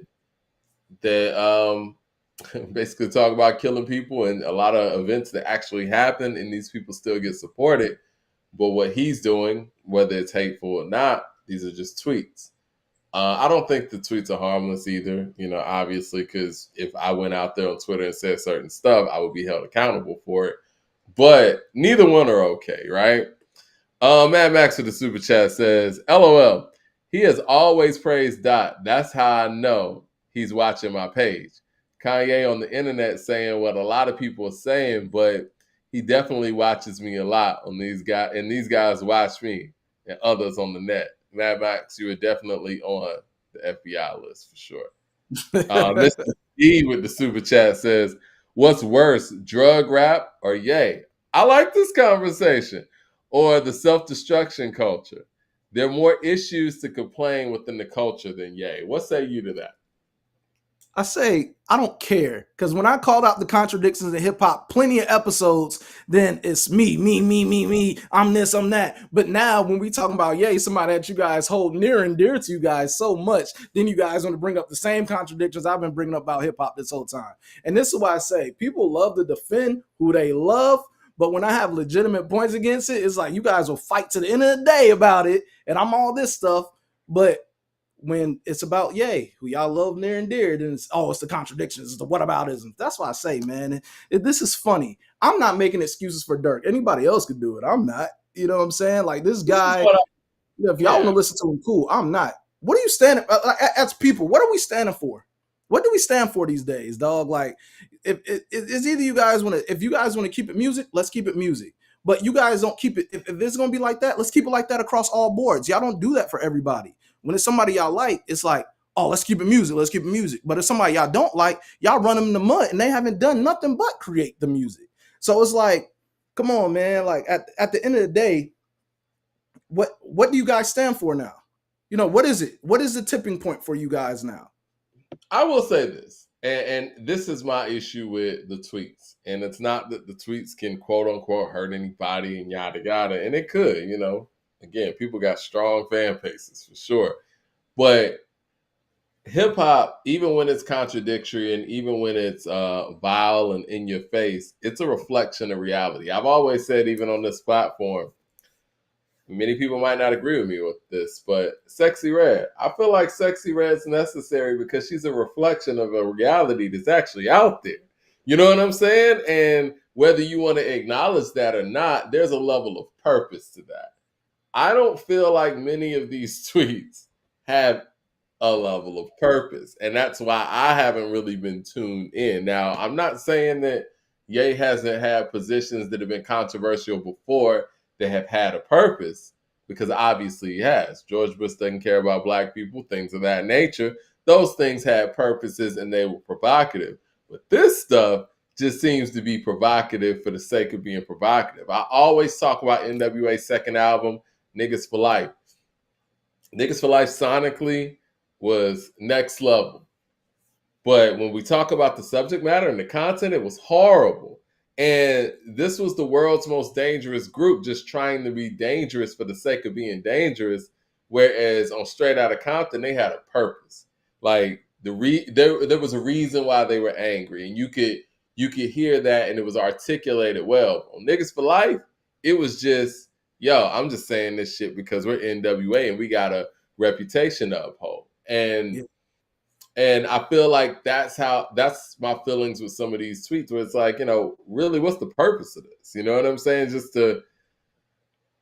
It seems to just to get attention, to be honest. I'm just being real. Yeah, I mean, like for me, I'm not mad at Ye. I'm not canceling Ye. I'm just not listening to the nigga.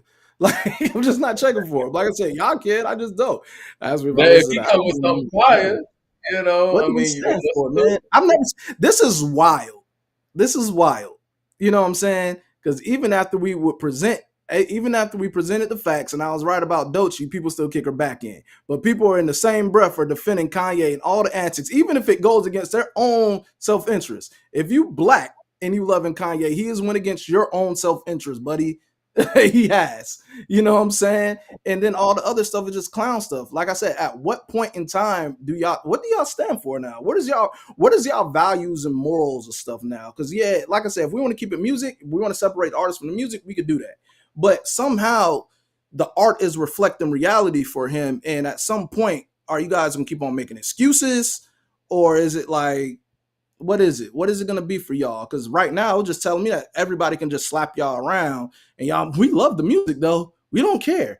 So it's like I don't know, man. Like I said, it's excuses made for people who they love, and anybody else that they love to hate. They find whatever excuse to like kick their back in. And at this point, I'm just like, y'all listen to whoever y'all listen to. It don't make me none. I do not care, bro. I'm not Well, listening to him. I wanna be clear when it comes to the Lil Durk stuff, man. I don't co-sign anybody killing anybody in music, and especially when it trickles over into reality. I always thought, Mm-hmm. even when I was younger, I always thought that was that that shouldn't be happening. That's self destruction, and I think that's very um, I think that is very devious of labels to even fund that and put that out. But what I will say, in contrast, if we're talking about Ye in relation to Lil Durk's a younger guy, and he is of a he's obviously misguided and has been misguided, and he started his career under that guise and had to continue on with it. Ye is not only an elder statesman and OG in this thing, but he's also somebody who never had to start their career under any kind of negativity like that. And so to see him have to resort to this is very sad because clearly, A, we know he knows better. We know what his background is, and it just comes across as something else. Yeah, at the end of the day, like he's talked about women, he's talked about kids. Even as a man, let's just take like Yeah. what we have always said is kids and women is off limits. He's taken there multiple times.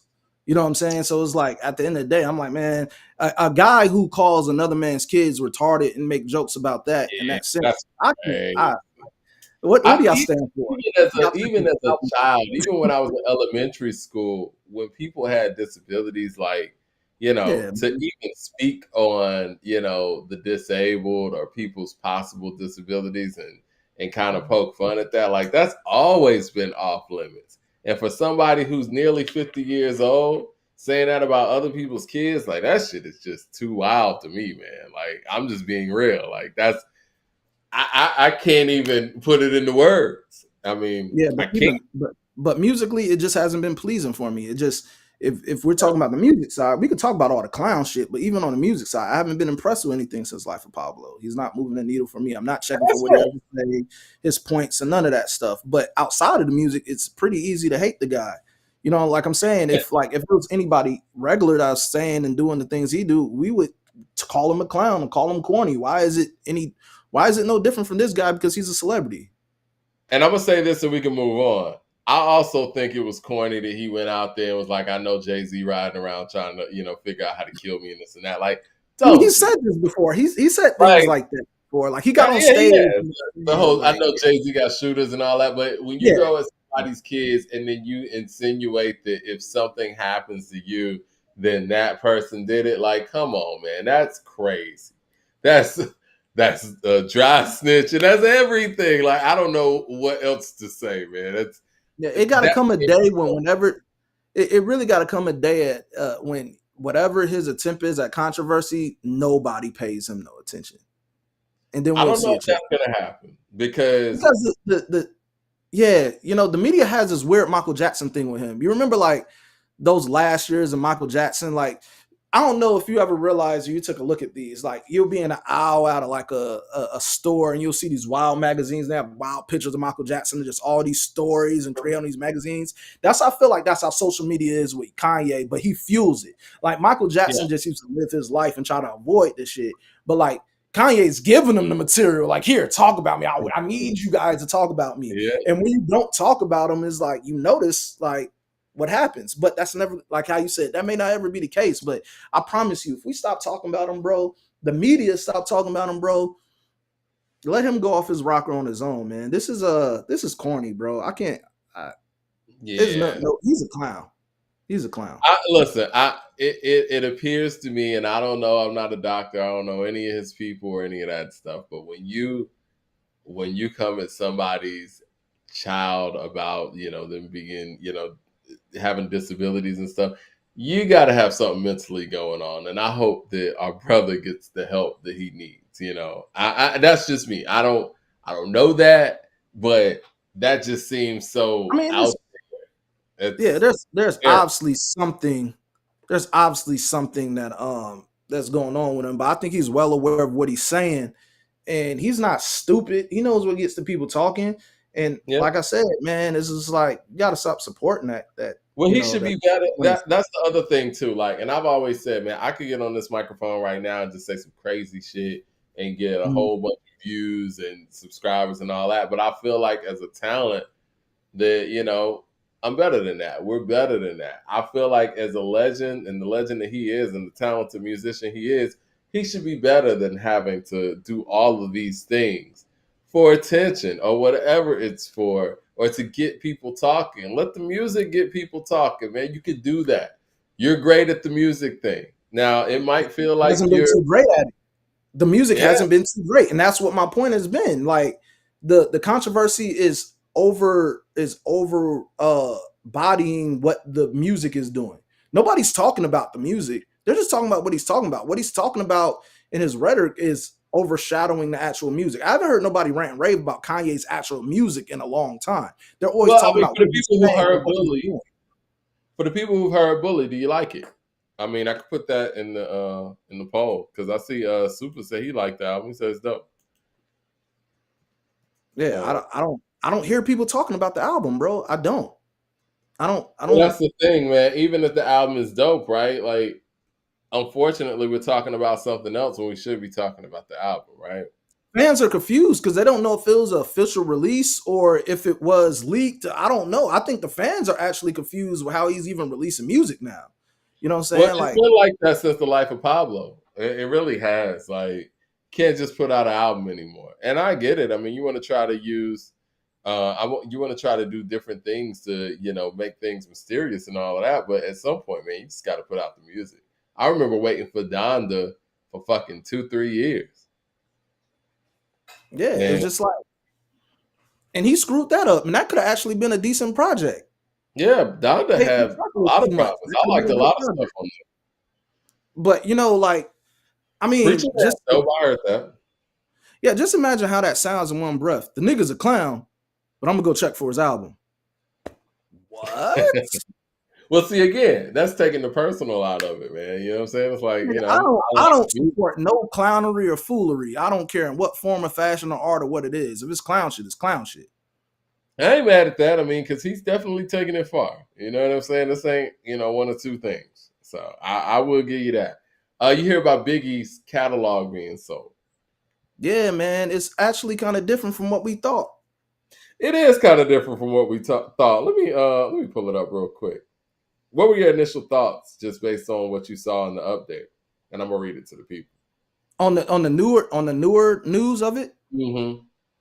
I'm not mad at it. If it's true, if it's really that 50-50 split with his estate, his mom got it accomplished before she passed. And It says, this is reported by Hip Hop DX. It says yeah, Biggie's estate finalizes the sale of the catalog with the blessing of his late mother.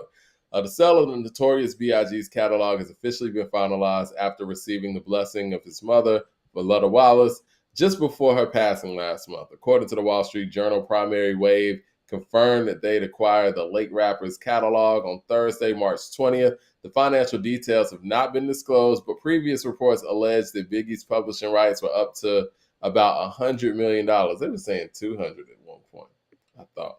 And I his most master, remember. oh, there it is. His Yeah, master rights are around 30 to 50 million, and that deal gives Primary Wave 50% of both rights as well as his name and likeness. Primary Wave, per the company's website, is the home of some of the most iconic songwriters and record labels across the history of music, including Bob Marley, Smokey Robinson, Prince, Sly and the Family Stone, and Stax soul legend Steve Cropper. News of the deal brewing first broke just a week ago after Valletta Wallace's death. TMZ confirms that the news on February 21st revealed that she passed away. Okay. Okay. Valletta Wallace. All right. Valletta Wallace was in charge of Biggie's estate after his passing and grew it from 10 million when he died in 1997 to over 160 million as it stands now. Despite her blessing on the catalog sale, Diddy's former bodyguard, Gene Deal, slams it, and the news came out claiming that the late rapper's family would not benefit. Oh, yeah. I mean, I don't know what Primary Wave normally does with these catalogs, but what do you see this being used for? Because obviously it's going to get monetized. yeah. I don't think they're gonna misuse this catalog. I I don't think mean, so. I think they named some artists that is art like who their masters kind of or their publishing kind of sits with Primary Wave, and Yeah. if you have it up, It was those Sly artists, Prince. I saw Bob Marley, Smokey Robinson, Prince, Sly and the Family Stone. I've never seen their stuff being misused or improperly, you know. So I trust they'll do the same thing with it. And plus, it's a 50-50 split. So if the estate has that other percentage of it, I'm pretty sure his family reaps the benefits of that as well. I think it was a pretty good deal where y'all were able to get some of that money and still have some ownership in some of it as well. I mean, it's better than them taking the whole cake and doing whatever they want without having to deal with you guys at all. And being that his mom was a part of this and getting this done beforehand, I feel better. You know what I'm saying? Yeah, I mean, I agree, and that made me kind of change my stance on it as well. And again, Primary Wave, and I'll do some more research. Who knows? I could change my stance on this again after more research. But on the Yeah. surface, when it comes to the publishing game, and when it comes to that level of ownership, what people got to understand is, let's just say you own 100% of your publishing rights, and you're out here trying to shop these records yourself to get on movies.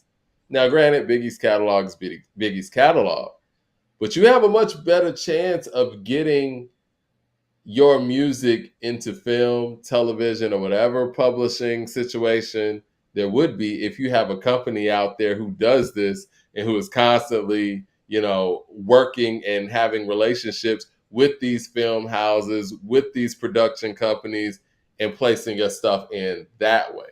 And I think that's the barrier of entry that a lot of artists or up and coming artists don't really understand about that publishing part of it. Yeah, you can own 100% of your publishing, but that doesn't mean they got to use your shit for a movie. They probably won't.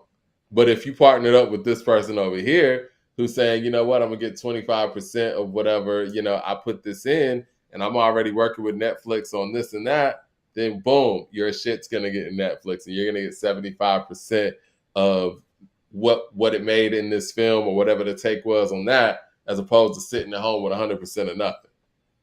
Yeah, like I I said, think I like that's that his what mom's. Primary Wave is.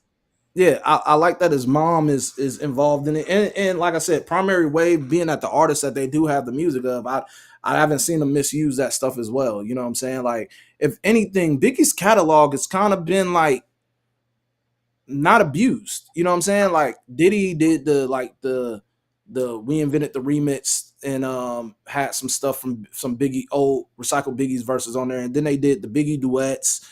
But other than that, we haven't really seen like Biggie's catalog really being like misused or abused throughout this since his passing. I feel like Pac's catalog has kind of been played with a little bit. You know, they've took his album and did all kind of different variations. Some of them was good, some of them was ass. So if anything, I feel like that catalog has kind of been like kind of abused to an extent, not all the way, to an extent, versus what it has been for Biggie's. I think they'll do the right thing with it, man. and his mom's always been on point, so she's never let her son's name be in vain or it being mistreatment to his stuff. And honestly, I didn't know, like I said on the last show, I didn't know who actually owned it because I didn't know if it was Diddy. When we look back at this projects, I mean, he'd even abused Biggie stuff. The Biggie Duets album was pretty good. He had the right features on there and stuff like that. The We Invented the Remix wasn't bad when they used some of the verses on there. I didn't feel like his music was like abused throughout this time. So I just hope they do the right thing with it and do the right thing with his legacy, because they've been doing, right with the Bob Marley stuff. I like the Bob Marley movie. I'm a Bob fan, as you can see. So it's like, I don't feel like his stuff has even been like abused or whatnot, so I think they'll do the right thing with it. I will say this, man, and I feel like Diddy has always, like you said, I think he appreciates the fact that Biggie is the one that put Bad Boy on the map. And when you have a flagship artist like that, like Def Jam had LL Cool J, once, the original Def Jam leaders were in place, they made sure that LL was appreciated. And I think that was one of the biggest downfalls of Def Jam moving forward, when LL kind of got pushed to the side. But he's back at Def Jam now, right? Where he should be. I think that Diddy has always appreciated what Biggie brought to his career. And I've always heard that he, gave the publishing over to Miss Valletta Wallace. Now, we heard in recent times that all of the Bad Boy artists got their publishing back. I don't know if Valletta Wallace was a part of that, because it seems like she's always had, a good Yeah, chunk. I never understood who his publishing sat with. Exactly. Yeah. And so I don't know. When we were reading this and we were thinking about this, I was thinking about the recent news. What was that, like a year or two ago, when Diddy gave everybody their publishing back? It almost feels like he knew this stuff was coming, or whatever is going on right now, and everybody got their publishing back. Yeah, I'm not mad at this, man. If this is true, what we're reading about, and that's how it truly came about, I'm cool, man. Let the legends rest in peace, and let their music live on in the right way if you're going to utilize it. I seen it has to do with the name and likeliness and stuff like that as well within that deal. So whatever that looks like, whether it's going to be some memorabilia of some sort or some type of apparel or something, I just hope it's not like overly abused. Like I've seen Pac stuff kind of be like be overly abused in a sense. I want to talk about this new documentary that Jermaine Dupri has coming with Drake as well. Drake's an executive producer on there. Drake's company is an executive producer on there.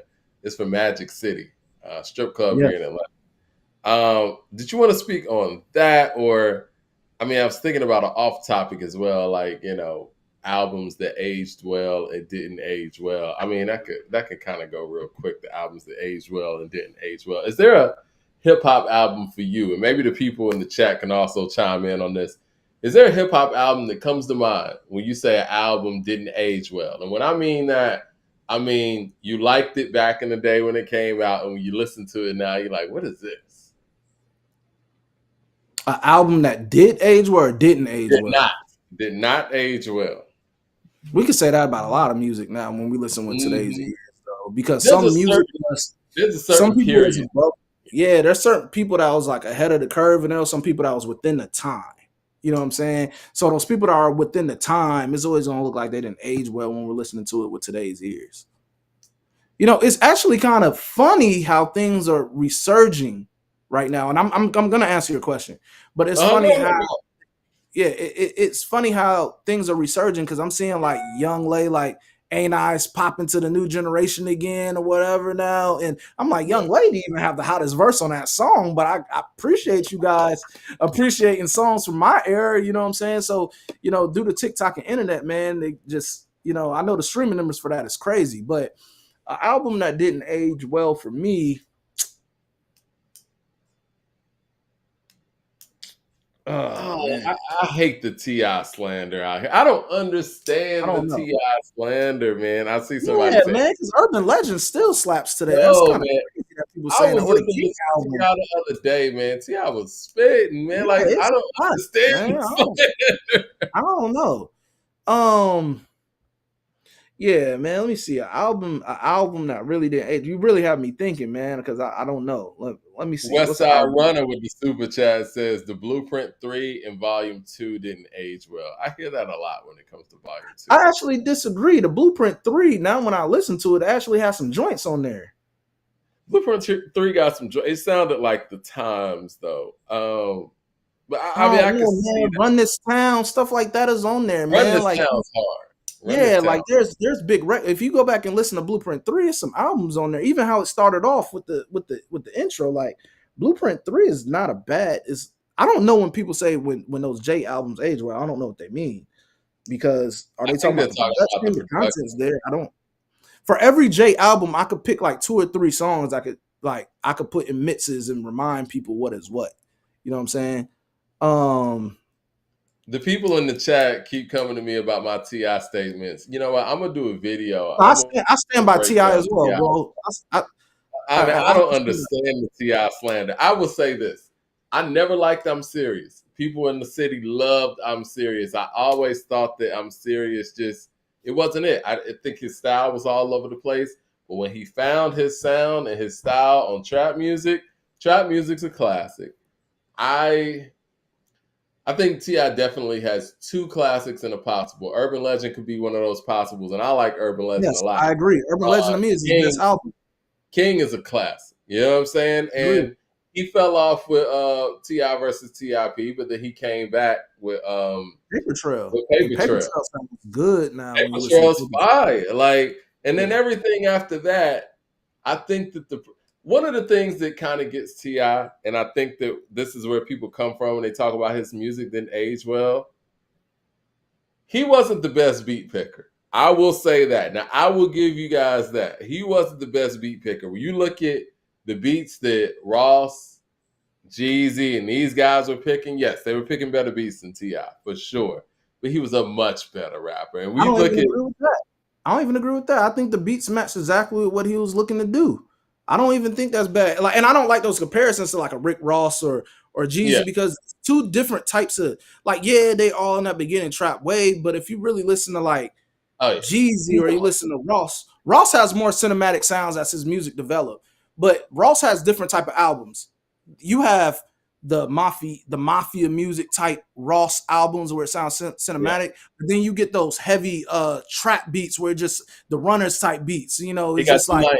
Right. it's just like yeah, Channing Hooks is the repetitive Channing Hooks. He has those 2 lanes with Ross albums.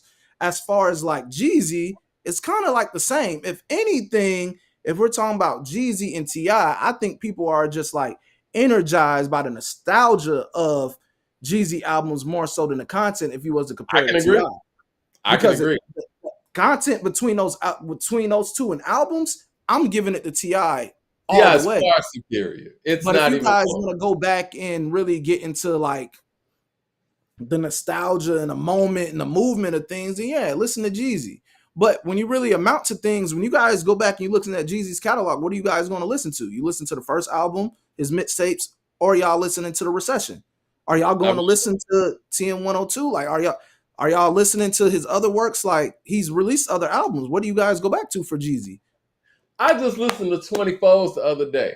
I wasn't even a huge fan of 24s back in the day like that, man. 24s is hard. He's snapping. Like the first verse, Yeah, he T.I. telling a whole story. And then after that, he going into Rubber Band Man. I seen Super said that Urban Legend didn't age well. What part of Urban Urban Legend didn't Legend is age dope. well? You got Motivation, you got ASAP, you got You Don't Know Me. Now, if you want to say Bring 'Em Out didn't age well, sure. I never liked that song, to be real.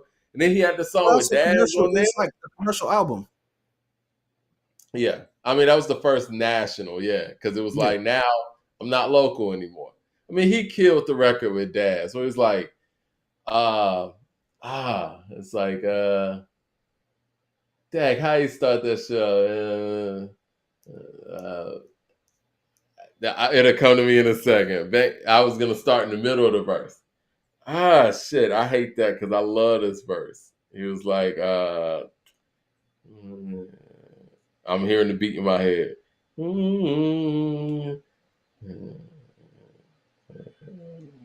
Yeah, because these albums are classic. Like when you have certain albums that are like classics and they own people saying they age bad. That sounds poor. Like honestly, I be wanting to know Oh, I want to know what you guys have and you like whatever y'all listen to. What is y'all most recently played on y'all streaming platforms or what are y'all listening to? Because man, I see this age well, this was mid, this was that. What do y'all like?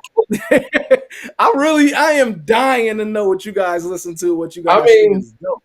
listen, I don't understand the Ti thing. I mean, again, I know the Ti It's didn't have a wild to me. perfect catalog, but when Ti was rolling, man, it's like he was like, oh yeah, A-Town veteran. That's how he started. A-Town veteran. Started at 11, went and bought an 8 ball. I've been staying down ever since. That's why it's hard to find another rap nigga better than the Bankhead resident. West Side represent. Pimp Squad mobster. Grand Hustle president. Heart of a lion and the nuts of an elephant. Trap music heaven sent you hating, and it's evident you try to stack presidents. I'm trying to set precedents. The comparisons assault my intelligence, because real recognize real, and real you ain't never been and never will. Catch you at your crib. Fuck record deals. See, I started out the game, stack a couple mil. Man, come on, man. My Yeah, partner man. Like, telling me, Shawty, I gotta chill, but I'm in this hating with the steel. What it is, still dope I boy. mean, I think What? you know with artists like T.I. and artists like Jeezy and stuff like that, I think this is why the verses was important. Because when you guys say stuff like things age well, those things take you back to that and make you appreciate that music well. And I feel like that's why there was an importance to verses. Because this is what I'm talking about when we like age our artists and we make them irrelevant. We say this stuff it's mid or it didn't age or whatever. Like this is the stuff that I'm talking about. We do it to our hip hop artists, and these things are solidified. Yeah, if you listen to it with today's ears and you see how music has grown or whatever, you're gonna be like, oh, it didn't age well. But the content, everything, it was good for what it was then, and it's still good now. I don't really be knowing what people mean by that. For me, if I'm talking about something that didn't age well, I will go back and tell you, go listen to an Eminem album. And I used to love Eminem, but can you listen to that with today's ears and appreciate it still? Can you listen to that Kim album where he's, the joint where he's killing his baby moms on there? Can you listen to that with today's ears and be like, man, this is it was. But I always love him when he actually spit. But when you listen to that album and the comedic approach to it, and all that stuff, that's when I'm saying it didn't age well, bro. Like, can you listen to that with today's ears and still bob your head to something? Now, M has some joints, but when you go back and listen to the albums, it's like, can you really get jiggy with that right now? And I loved M then. This is the thing. This is the thing with Eminem. I think that he really played into a very childish. Hold up. Am I there? Did I go out? Yeah, you're a little Am I bit there? You hear me? pixelized for some reason. Oh man, I don't know what happened, man. I think it starts, and when I said Eminem's name, I think the powers that be just knocked me out. Yeah, because I don't see how people say that. Let's like, see what happened. You hear me? I don't know how people could say that. I don't know what's stuff. Yeah, what went wrong? Yeah, I think there's a delay or something. You hear me now? Am I good? Yeah, I hear you. You've been just fine for me. Am I off for you? Yeah, there's a delay on our end, period. I'm seeing. Yeah, I don't know if it's in the middle ground from a production standpoint, but yeah, I'm a little pixelated on my end. Okay, all right. Let me go on my little Eminem rant real quick, and I think that once I mentioned his name, everything went crazy. Anyway, I think the thing about Eminem is the fact that he played to a very immature audience, a young audience, and he had very flashy stuff, but the subject matter isn't stuff that you could grow with. You know what I'm saying? Like, these aren't things that once you get into your upper 20s, 30s, and even 40s, that you could go back and listen to a song about, him killing his baby's mother or something. You know what I mean? Like, and yelling at her at the top of his lungs and talking crazy about his mother. It's like, after you live life a little bit, it's like, yeah, what are we talking about here? And I mean, it was crazy then. Like Hmm? it's not, it's just crazy now. It was crazy then. It was just accepted at the Yeah. time because of the shock factor. I mean, can M get busy? Yes, I've heard tracks where M is really spitting for real. You know what I'm saying? Back then, I'm not too crazy about this multiple syllable flow that he got going now because it doesn't seem to change on stuff a lot. And it's been like that for him like for a lot of years. But like back then, like Eminem Show is probably one of his most like revered hip hop albums to me because the content on there was dope and it wasn't really none of that real madness besides like, you know, I think a couple intros or whatever, but it's like a story that is conveying on that album. But I think that's his most hip hop album. But if you go back and listen to like the Marshall Mathers LP, he has some joints on there like Stan and, you know, Bitch Please Too and stuff like that. But it's like there's a lot of craziness on there. Like, you don't want to fuck with Shady. Why? Because Shady will fucking kill you. Like, do you want to, like, I'm not, but you're telling me T.I. stuff is age? You know, and I loved M then. Like, I'm telling you, He I said, loved M then. But like, what when he you say tell on me that stuff slut? is age, Do you that's think more I so won't along the choke? lines that I'm thinking. What he say on there is like, slut, you think I won't choke no whore till the vocal cords don't work in the slut no more? Imagine if Future said that. You know Man, what I'm saying? Like, it's crazy. I mean, really, the things that he was able to get away with on the mic, you want to talk about, you want to talk about privilege. It's insane. It's yeah, so insane. it's like, And, you know, to me, I think, you know, his subject matter didn't age well. I don't think his production aged well. I mean, the Eminem Show to me is his shining moment because I think that's some of oh the man, stuff Eminem Show was great. that did age the best in his catalog. And you know, I've always said I think that Eminem is easily the most overrated rapper of all time. But I'm glad that in recent times, people have started to put his career and his legacy in perspective. And I think the internet's had a lot to do with that.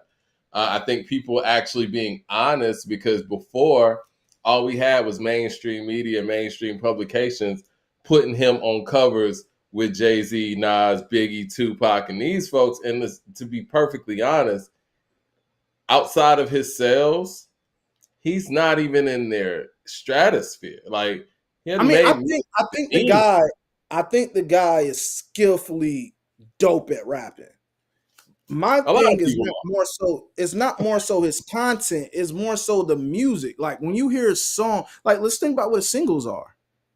You know what I'm I saying? When I say hear those Shady types was like the real Shady on these other some shit. Yeah, that doesn't age of, well. yeah, that or Rap God, or you know, even though he did so many flows on Rap God, but at the end of the day, are you bumping that? Are you listening to Right. that? Are you listening to Just Lose It? Are you listening to I'm the Real Shady with a real Slim Shady? Please stand up. Right. Are you Blah, blah, listening? Like, blah, blah, that's what I'm blah. talking about. Those Blah, type of blah, blah, songs. blah, blah. It's not more so the content for me, it's the songs. You know what I'm saying? Because everybody has like a point of view of what they're coming from. I could appreciate it if you can convey it into a way where I can be like, yeah, I feel you. But it's like, it's more so the songs. Are you listening to that? Like, you can't tell me T.I. stuff aged bad, but we listen back at some of that stuff and we accept it. Like, Well, I nah, would hope people who are saying that would say the same thing about Purple like that's not Pills hip hop. like Yeah, that's that. not Like, hip hop. Like Ti stuff is hip hop, really. Like or not, we could say it's southern whatever, but it's still hip hop. He's actually rapping and making complete good songs. Like think about his last album; it did numbers. Look at what the feature was on that. Houdini. You guys bumping that? Y'all like that?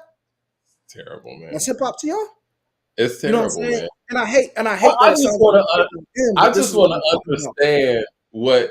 See, if you never liked Ti's music, that's fine. I get that, but I just don't understand how people are acting like they like this stuff and what happened to the point where you don't like this stuff anymore and say, "Yeah, that doesn't sound good to me anymore." I don't See, know. I like M when he raps. I like him when he's raps. Like that's why I love the Eminem show. He had Soldier Till I Collapse. He had oh man, he had so many joints on there, man. Like he actually had joints on that album. I even like White America, which was the first joint on there. You know, like I like Eminem when he raps. The comedic stuff for that. The visuals are cool. Like it's funny, you know, back then, especially when I'm a young, impressionable young guy and I'm seeing this stuff like, oh man, this stuff is wild, this is loony. But I'm 30 something years old now. I'm looking at this stuff and I'm just like, Yeah. nah, man, this is not hip hop to me, you know. But when he raps, he gets busy. So when I say music don't age well, it's more so like the sound of the music more so than like the subject matter. Subject matter is always going to be subjective to whatever point of view that artist is. It's the music. Can I listen to that with these ears and be like, still nod my head to it? Nah, I can't do it with some of those with some of those M's joints. Yeah, I mean, the But thing is, man, like when it comes to if we're going to break down attributes, right? I think, as far as executing on ideas or executing on his writings or whatever, he's good at that. He's a really good storytelling rapper too. But if we're talking about putting together songs that people in most hip hop spaces are going to listen to next to other hip hop records, he's not that. Like, even if we talk about, because what was the Eminem show was 2002. As much that's a as Lose Yourself is a huge record. It's the first hip hop record to win an Oscar. Are you gonna listen to Lose Yourself, or are you gonna listen to the Dipset anthem? You know what I'm saying? Like, there's levels, man.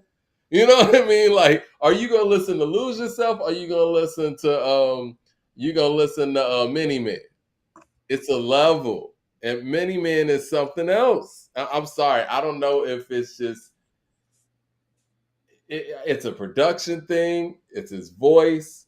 I think it's his story, and his production doesn't help him a lot when it comes to how things age. It's the content too. I think that my favorite rapping from him is on the Slim Shady LP, but that subject matter on there, man, I'm not listening to that. You know what I'm saying? I yeah, can't I tell you mean, the last like time I I listened. always say, it's not really the content for me that is like what makes it a no for me. It's just really like, are you rapping? Are you making real hip hop? Like, is this some of that music?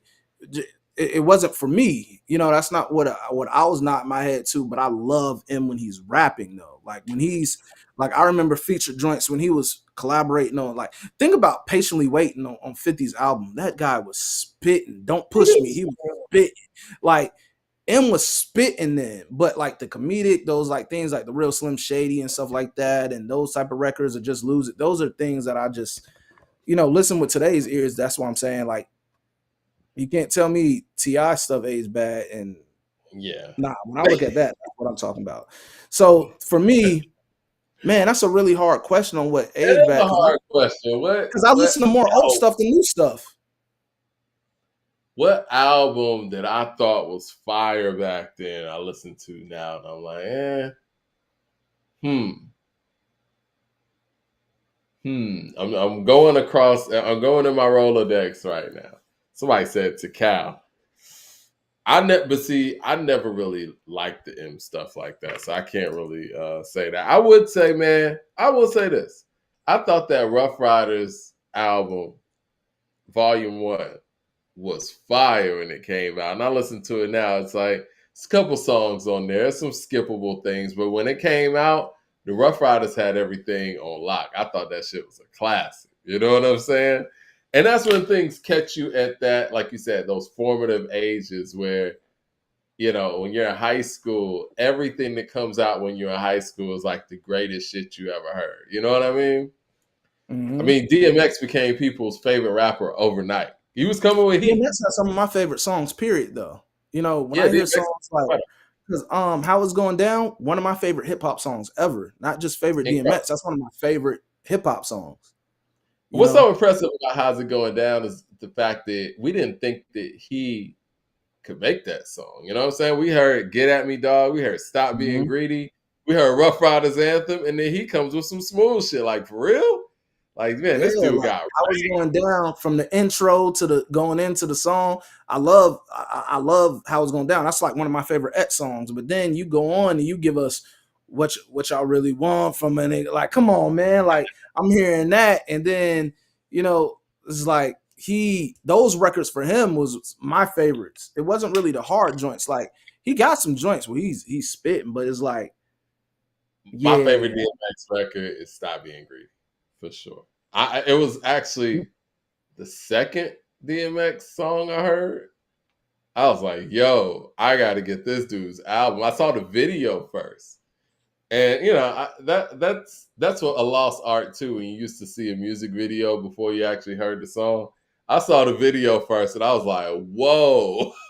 Like, that's what he was able to display both of those styles. Like even with that style that he used on Highs Going Down, so I'm politicking with this chicken, wondering if I'm a creeper. Little hood rat bitch from 25th, and Tamika coming through. I got through, you know. Yeah, It's like, yo, I didn't even know he could do that. yeah, man. I got one. Because the Rough Riders album is great. This is hard for me. I can't really name it right now. What you got?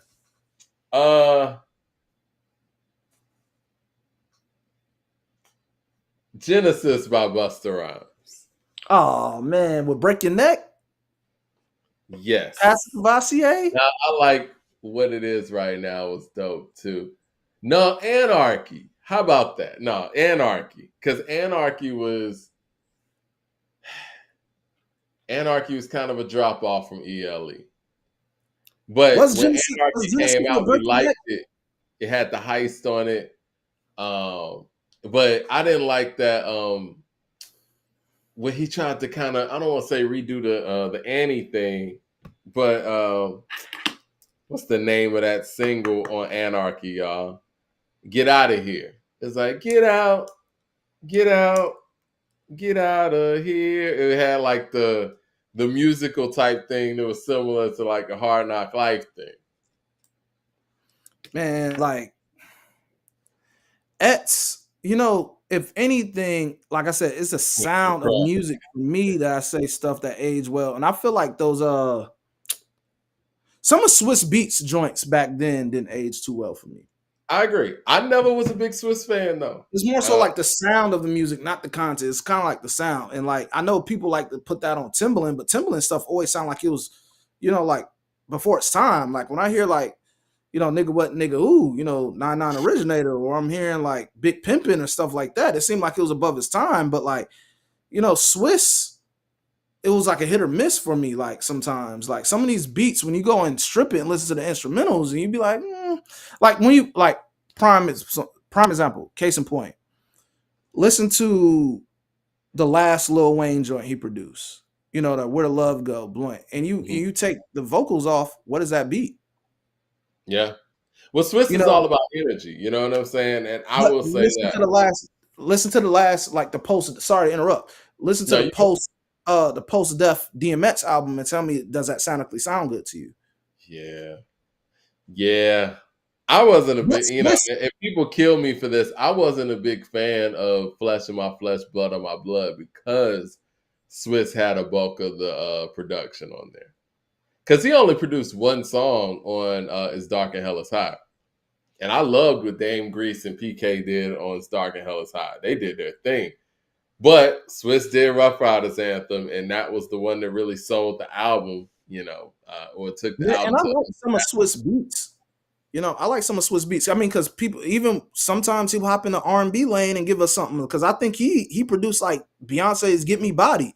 That was a tough tune beat wise. Like, that was a good record for her. So it's like it's funny. "Get Me Body" randomly came on satellite radio the other day, and I got to give Sean Garrett a lot of credit, the writer of "Get Me Body." Mm-hmm. It's like he basically had to come up with his own melodies, man. Like these beats had no melodies. Like everything in "Get Me Body," he's coming up with melodies off the top of his head.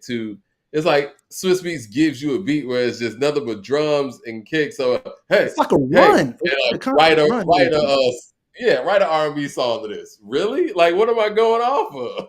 Like, so it's like, that's why I say it's kind of like the sound of it, you know, that like I just be chasing when I say stuff sounds dated, not more so like the content, because the content's supposed to be what it is for them at that moment. It's supposed to sound like it was from that date or what it was, what they were talking about, because that's what they was on then. Now, some people was kind of ahead of their time, but I'm not going to knock an artist for what they're talking about in 99 and we're in 20. What they were trying to do in 99. I feel like even when we look at people like Memphis Bleak and his debut album, his album is indicative, and same thing with Vita Vita Vici from Ja Rule. Those albums are indicative of what the sound was in 98, 99.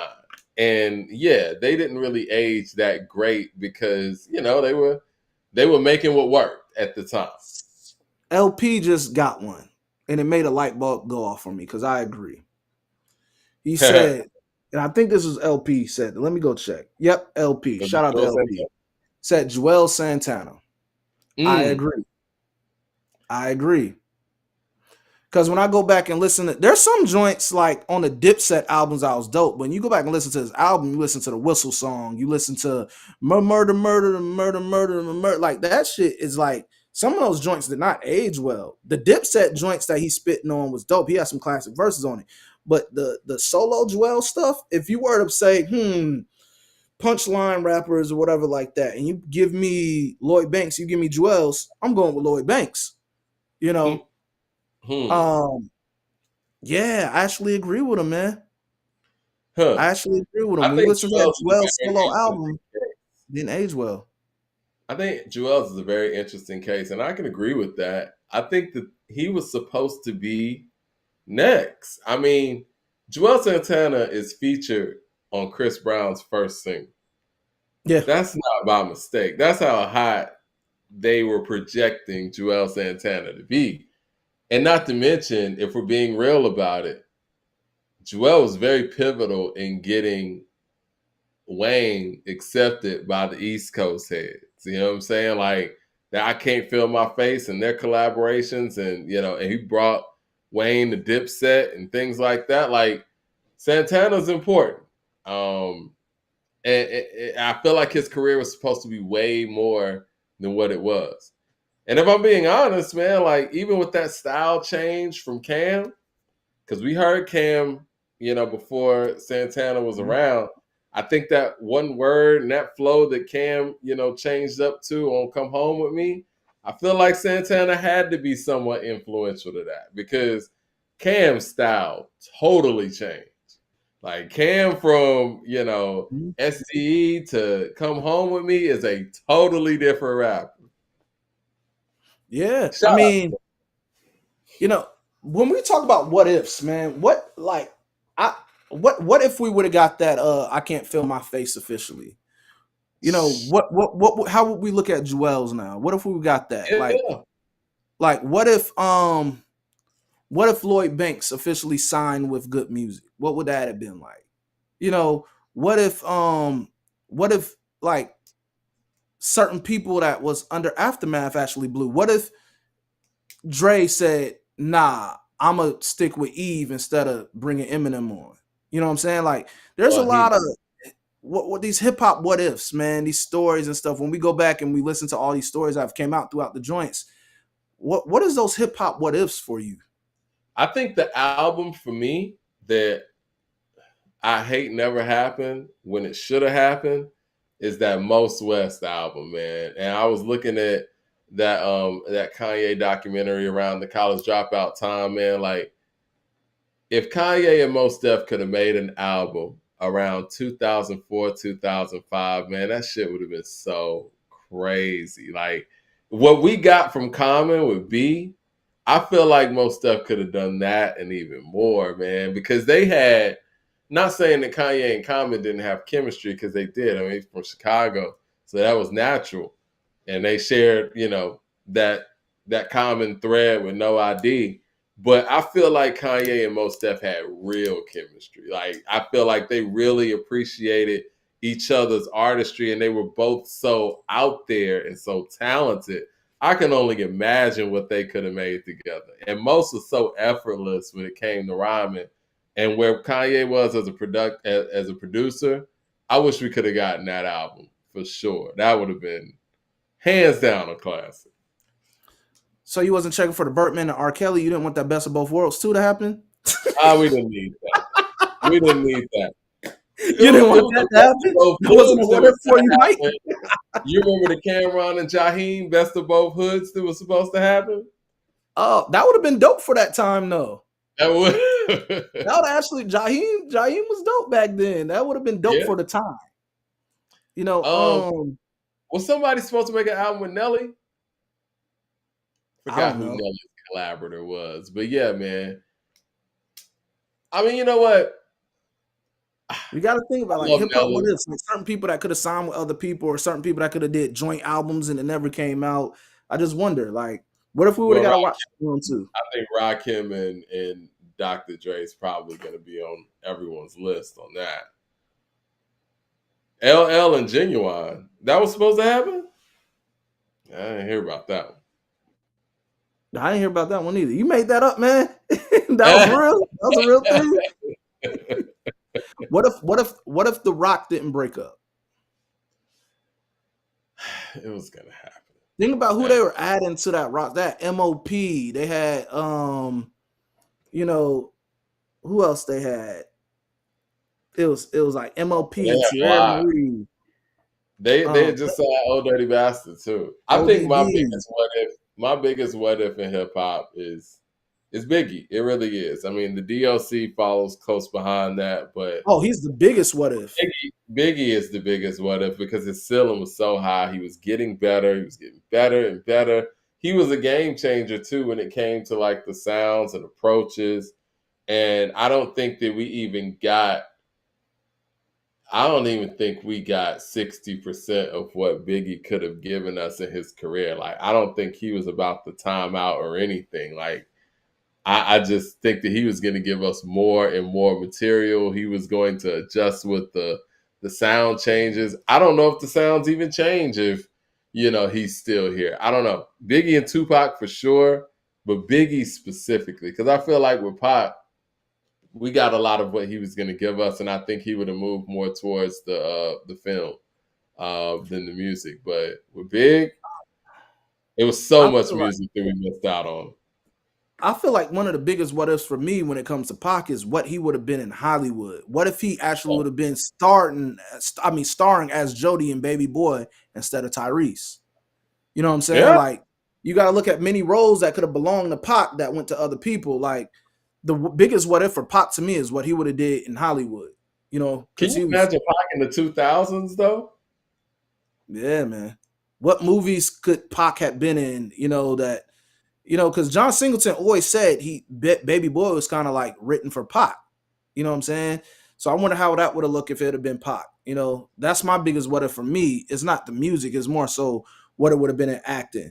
One of the Film biggest what wise if on Pac, do you think he would have gotten any comedies or whatnot, or do you think that he would have just I kept think it Pac could do it straight? all, man.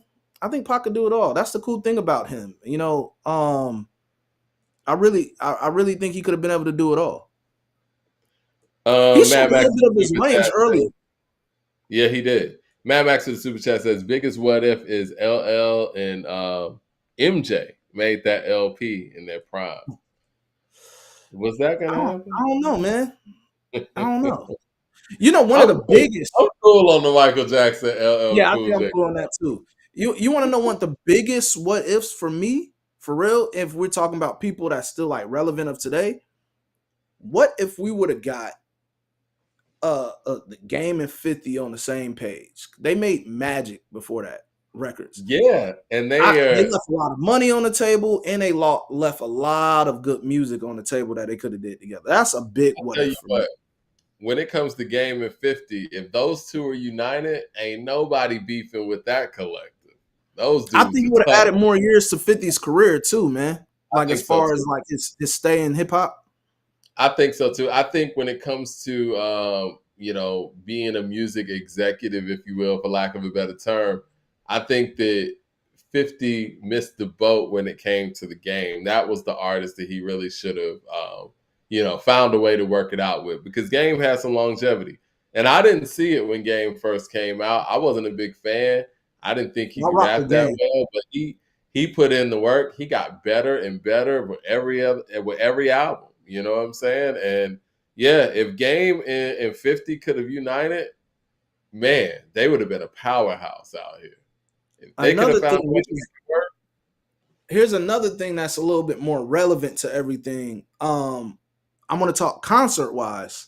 What if we really would have got that versus concert with the Lots and Dipset, and even if they would have end up adding G-Unit onto that, what would that look like? Because I remember I talking to Jimmy, and they was like, "Yo, this was actually like a possibility." And I know now Cam and them kind of talk about it, but I was like, "What if that would have happened? What if we actually would have got that tour? Because we haven't got any tours off versus, and that was the perfect time, bro. A Is versus, they versus be done?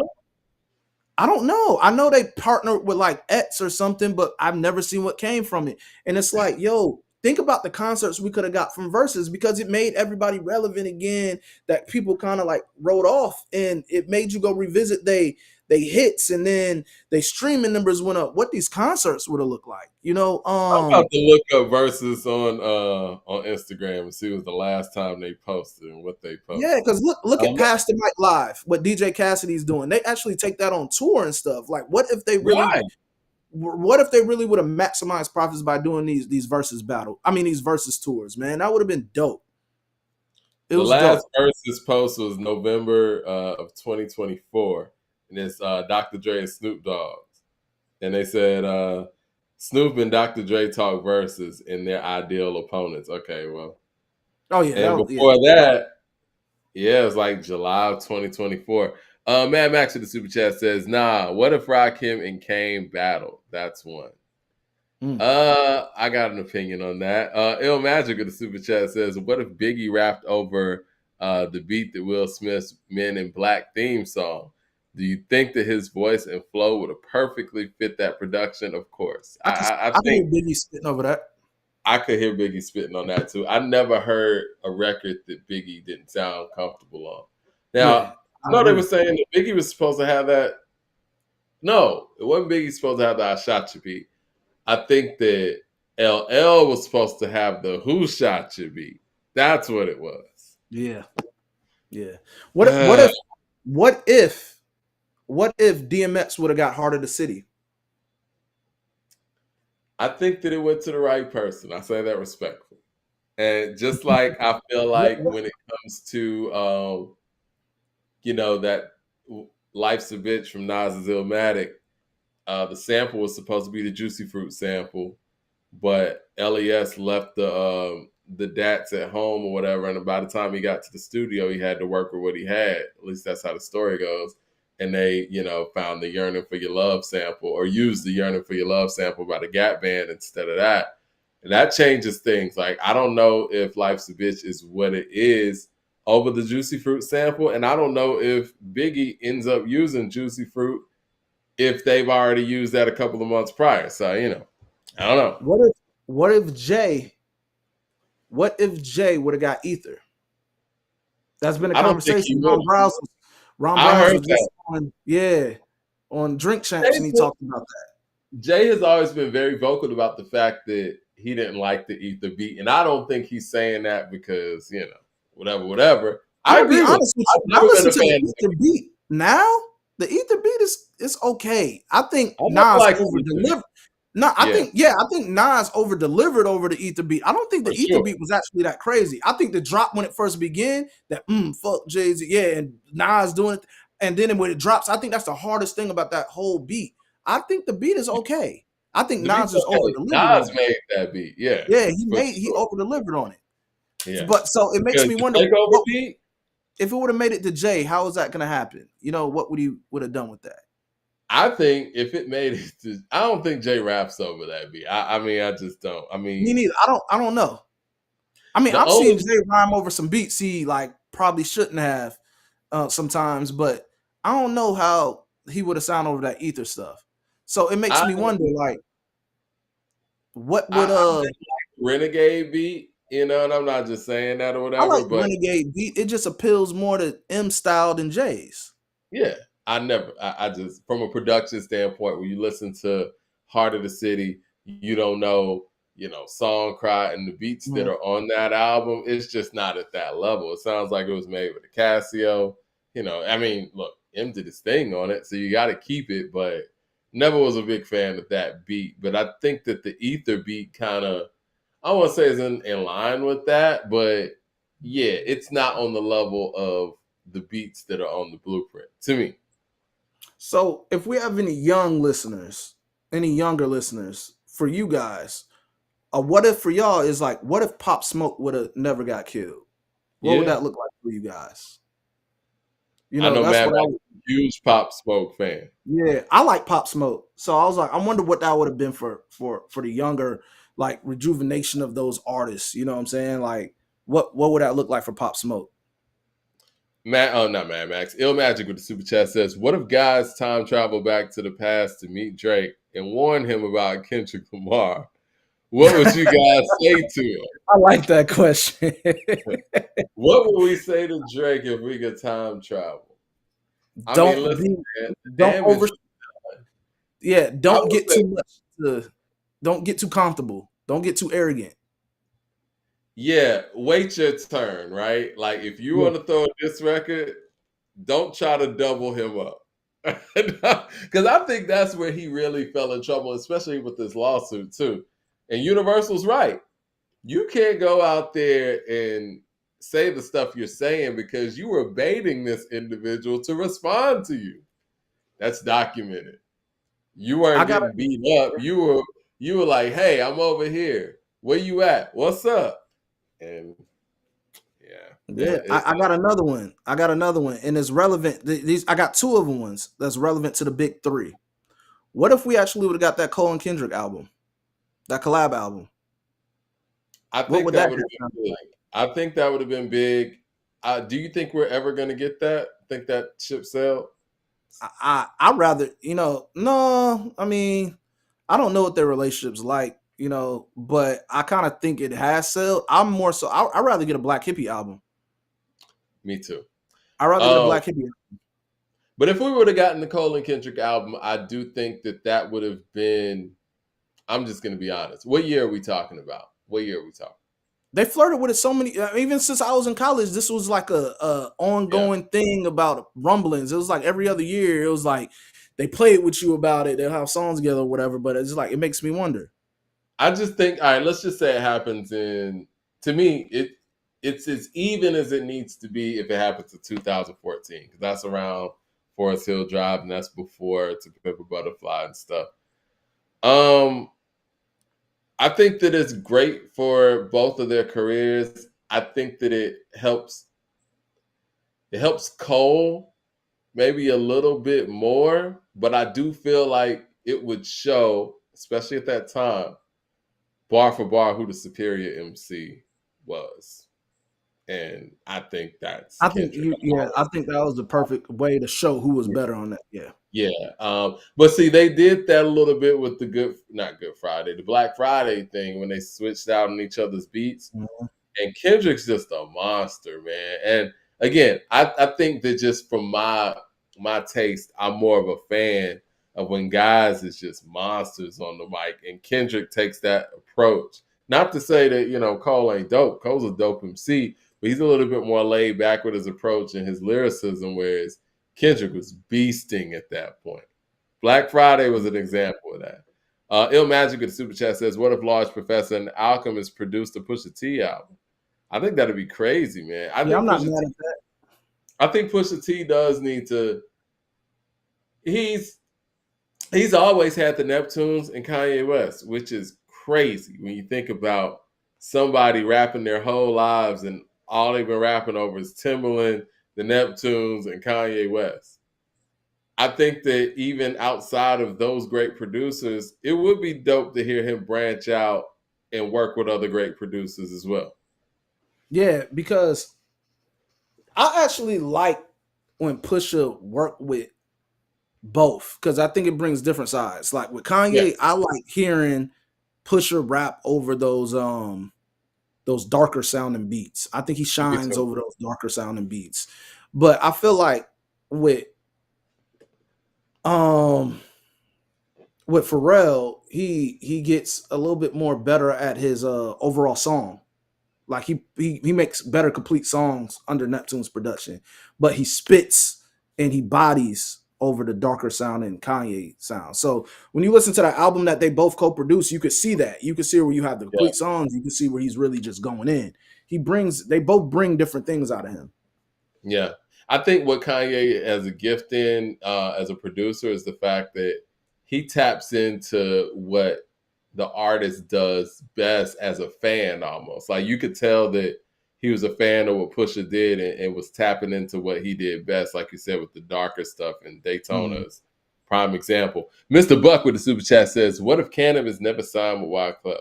Now, I got a lot to say about that. I think Cannabis's career is a pivotal moment in that era of hip hop, and Cannabis getting taken out the game when he did by LL Cool J. it it really was a kick in the back to that underground lyrical miracle populace, man. It hurt me, man. I'm an LL fan too, and I was a huge Cannabis fan. I thought Cannabis was the next wave of what the standard of MCing was going to be, and that got taken away by that battle. And Wyclef is a big part of why that went the way it did, because I feel like Wyclef was just the wrong person for this artist. Now, if you ask me, I don't know who the right person would have been. I know a lot of people always say RZA because, you know, we always heard Cannabis rhyming over RZA beats on the mixtapes and stuff. But if I'm looking back on it, man, I would have loved to have heard Marley Marl take a shot at Cannabis. But based on Marley Marl's relationship with LL Cool J, that was never going to happen either. So, yeah. It was never gonna happen. Somebody had a good one. One producer who could have actually made you a paid in full, you can't work with because you beefing with LL. So, yeah. Yeah, so you can get to the super chat, but somebody said something good. I'm gonna hold on to this in my mind. Right. Okay, Ill Magic with the super chat says, "What if Kendrick's parents never left Chicago? Would Soundtrack, Lupe's producer, be Dot's producer instead of Soundwave? Possibly. I don't listen. It's hard to even. Chicago is such a different city, and when you talk about the different sounds and the different lyricists that come out of there, you got everything from Twisted to the Brat to Common to Lupe to Kanye. It's so many different sounds in Chicago. It's hard to say what type of MC Kendrick would even be if he came out of Chicago. For the southern, for the south in me, man. Like, somebody posted something that was dope, and I have a spinoff of this too. Somebody said, "What if Jody Breeze would have blew instead of Jeezy?" Listen, I always thought Jody Breeze sounded too much like T.I. So y'all don't say I'm loving T.I. too much again, but to me, Jody Breeze had the skills, but his style resembled too much of what T.I. was doing. And I'm not a huge Jeezy fan like that, but Jeezy, even though he stole Pastor Troy's style, and I'll put that on record too, he had his own swag though, and he had his own movement, and I will give him that. But Jody Breeze was nicer. Jody Breeze was nice. But Jeezy, now I want to look at those punchlines, man. He had those, I don't want to say quotables, but catchy lines. I mean, he found his lane. He stuck to it, because anybody go look back at this really old Jeezy when he was going under that other name, he wasn't rapping like the Jeezy we got to know and love. You know what I'm saying? So he found his lane. You know, Jeezy did have the voice too. I give you that, RJ. You're right. Yeah, he has the voice. But to play on that Jody Breeze thing, it makes me wonder, what if Trick Daddy would have stayed in Boys in the Hood? What Trick would have got more hits? Because Trick he gets the regional love, but would he have scored hits under being with that? You know, Trick is like, he ain't faking for nobody. So that whole Boys in the Hood thing didn't work out. But I wonder, what if Trick would have stayed in that group? What would have happened with that? Well, I don't know. And we could keep it Florida real quick. And I don't know if this is changing subjects, but what you think about Uncle Luke talking about, you know, basically it's the 40th anniversary of Southern hip hop, because it's when Two Live Crew came out 40 years ago. And he was like, why ain't nobody celebrating the 40th year of Southern hip hop like they was doing the hip hop 50 thing? What do you think about Uncle Luke actually going on Instagram to talk about that? Well, if there was anybody who could say that, it should be Luke. I don't think Luke get enough credit for what he did for hip hop, let alone just South. Like, Luke is the reason why we can get away being able to say what we could say on records. And I don't think that he won against, he took that to Supreme Court. You know what I'm saying? Like, Luke, and a lot of beginning people started with Luke. I mean, hell, Pitbull was signed to Luke. Think about Pitbull and how big he is. That was a Luke Records artist, you know? And I think, you know, Luke doesn't get enough credit for, I guess, because they want to put him into like the bass music and amount that what he was. But Luke was kind of like a great businessman kind of early on. And like I said, what he fought for, hip hop was on trial. That was the first, you know, that was the first time hip hop was on trial and won for real. So I think, yeah, he has a point. If there's anybody who could say that, it should be him. We don't care about if he wasn't the lyrical artist or whatnot. Like, he did a lot just for hip hop as a whole with what he did fighting the Supreme Court, and then what he did for Florida music. It really is really something that needs to be done. Luke deserves the credit, man. If there's anybody I could say that, it should be him. Well, there is a Magic City documentary coming out.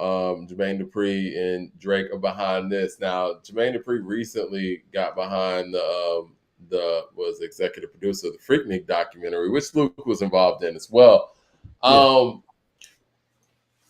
I think it's interesting that Magic City has a documentary, and when we're talking about hip hop in regions and the impact, I'm surprised that we don't have an Uncle Luke or a Florida hip hop documentary, and we're getting a documentary on an individual strip club. Now, been to Magic City, didn't live too far from it. Actually, went to college not too far from it as well. I think that yes, there is a legacy there, but do we really need a documentary on Magic City or any strip club specifically? Yeah, man. I feel like it's good for Atlanta. It's good for Atlanta, in my opinion, because I like the Freaknik docuseries. I mean, a documentary, and I think Magic City has always been like the staple in Atlanta that people talk about. I never had the luxury of being able to go. I've been in Atlanta so many times, but I never went to Magic City. You know what I'm saying? We gotta go next time we go. Yeah, I've never been to Magic City. I've been to the first strip club I've ever been to in Atlanta was Onyx. Oh, okay. Onyx still open? Yeah, it is. I think so. Okay. When I went there in Atlanta, it wasn't open at the time. I don't know why. Well, it might not be. I'm out of the loop. I don't know. Let me know, people in Atlanta. But that's the first strip club I ever went to. But I've never been to Magic City. But we hear about it so much. And Jermaine Dupri, I think it's interesting that he's doing it with Drake. But if Drake frequent the spot and he got stories, or if he was a guy that was like often in there, I don't see what the issue is. First of all, if he's just backing it or a part of it, I have no problem with it. I do want to hear the stories. I want to hear the things, like, because it seemed to be a staple in hip hop. Let's not get too hung up on the fact that it's like a strip club. It's a lot of history that comes with that, and for it to still be open, man, like, yeah man, it's a black business. For being, exactly, yeah. So I'm not mad at it. I'm actually looking forward to it. They said there's going to be streaming it on Stars. I really thought Hulu was going to grab it because Hulu been killing on documentaries, man. So I really thought this was going to be a Hulu thing, but Stars grabbed it. And so I was like, okay. That's going to be dope. Ill Magic with the super chat says, what if Jay Dilla was still alive? Would he be making a collabo with Cole and Crit? Would Dilla be the one to produce Duckworth or Damn instead of Night? Now that you put some names out there, and Dilla is an individual that you never know who Dilla will be working with. I feel like, and I'm taking anything away from Alchemist, because what Alchemist is doing right now is great. I think Dilla will be doing somewhat of some of the stuff that Alchemist is doing as far as handling full projects for MCs. Somewhat like what Madlib does. I could see Dilla doing a whole Freddie Gibbs project, to be honest. I can see that too. I could see Dilla doing things like that and still being in tune with some of the vets like a Raekwon, like he was going to do before his passing. Dilla's another one, man. Like, he's like the Tupac of production. Like, he has so many beats that you still hear that are new, that were unreleased. And it's like, damn, man, how many beats did this man make? He been gone like 20 years. It's insane. Like, how many beats did Dilla make? Like, dude's incredible, man. Like, I hear new Dilla beats all the time. Yeah, man. I would have liked to hear that. That would have been cool. Jay Dilla, Cole. That would have been cool. Even him, Kendrick. That would have been dope. Or like how you said, Freddie. I would have liked to hear him with Freddie Gibbs. I thought that would have been pretty dope too. Somebody didn't even know Dilla passed because you hear his beats so much. Yeah, like, I'm not mad at you by saying that though. I'm not. Hey, if you didn't know, yeah, man. His beats have lived on that long, man. It's incredible, like how many beats he made. But yeah, as far as that docuseries though, I think that there is a lot of history and a lot of hip hop history in strip clubs, and there is an era where I mean, where most of the records that you were hearing that came to radio broke in the strip club. You talk about artists like a Jeezy. First time I heard Jeezy, man, I was in Strokers, and that used to be the playing ground, if you will, for lack of a better term, for a lot of hip hop records, at least in the South, was you play them in the strip clubs. And, payola's payola, but payola's a lot easier to hide in the strip club when you're able to give the DJ your record and then the women are dancing to it and you throw money on stage, then yeah, you got fans. Like straight up. Go ahead. I was gonna go to the super chat. Ill Magic said, what if Dilla was the main producer for Larry June's Great Escape album instead of Alchemist? Yeah, I could hear that. That would have been fire. That would have been fire. I was gonna say, what I want to hear from this, and I hope they get into it, even if it's a brief segment. I want to know what artists were actually broke from Magic City. You know what I'm saying? Yeah. Like who worked the record there and they just worked for them and they blew up from Magic City. I want to hear that. You know what I'm saying? I don't hear those stories. I heard shit from Future. I was in Magic City. I was there for a birthday party and it was like, oh, we got Future in the house. And you got this new record about to play it for the first time. And it was shit. And I was like, yo, this is hard. You want to know, so, yeah. I was in, I know records breaking strip clubs because I was in Miami when with that record with Rick Ross, Wayne, Drake, with the Luke sample. Pop that. I was in Miami when that popped, and I was in Miami when Rihanna Wild Thoughts popped. And I heard those records everywhere, bro. Now I didn't hear Rihanna stuff pop in the strip club, but it was all around Miami. Radio, you turn the radio on, is on Wild Thoughts. You on South Beach, Wild Thoughts. Wild Thoughts was everywhere when that dropped. But I first heard Pop That in damn, am I lying? Is it King Diamonds? What's King Diamonds closing? I was in Miami. I was in one of the strip clubs. King Diamonds. King Diamonds was open there. King of Diamonds was open there. In my opinion, best strip club I ever been to. King of Diamonds. I got videos from King of Diamonds, but I ain't in them. But yeah. Yeah, they had some good wings out there in KOD, man. Straight up, man. Like I done been more strip clubs in Miami than What's that? I said I done been more strip clubs in Miami than Atlanta. I feel like I didn't really get the experience of Atlanta strip clubs like that. That's why I say the only one I've been to was Onyx. I never really, frequent the strip clubs in Atlanta like that versus Miami. I really like Miami strip clubs was dope. I done been to the King of Diamonds. I done been to Tootsie's. I done been to what was the joint that's right by it? It's by the office. I know what you're talking about. It'll come to me in a second. My homeboy. It'll come to me. Leroy with the super chat. Shout out to Leroy Green in the building. He said, Mike, Dilla and Elzai would have been like brothers for sure. For sure. Slum Village, man. All right, let's get out of here, man. It's like 10:20. I know we got on here a little late. Hey, I appreciate y'all today. Appreciate y'all. We had a good time today. Man. Yeah, man. Good energy today, man. And we're going to keep this thing going, man. We're going to see y'all next week. Hit like and subscribe.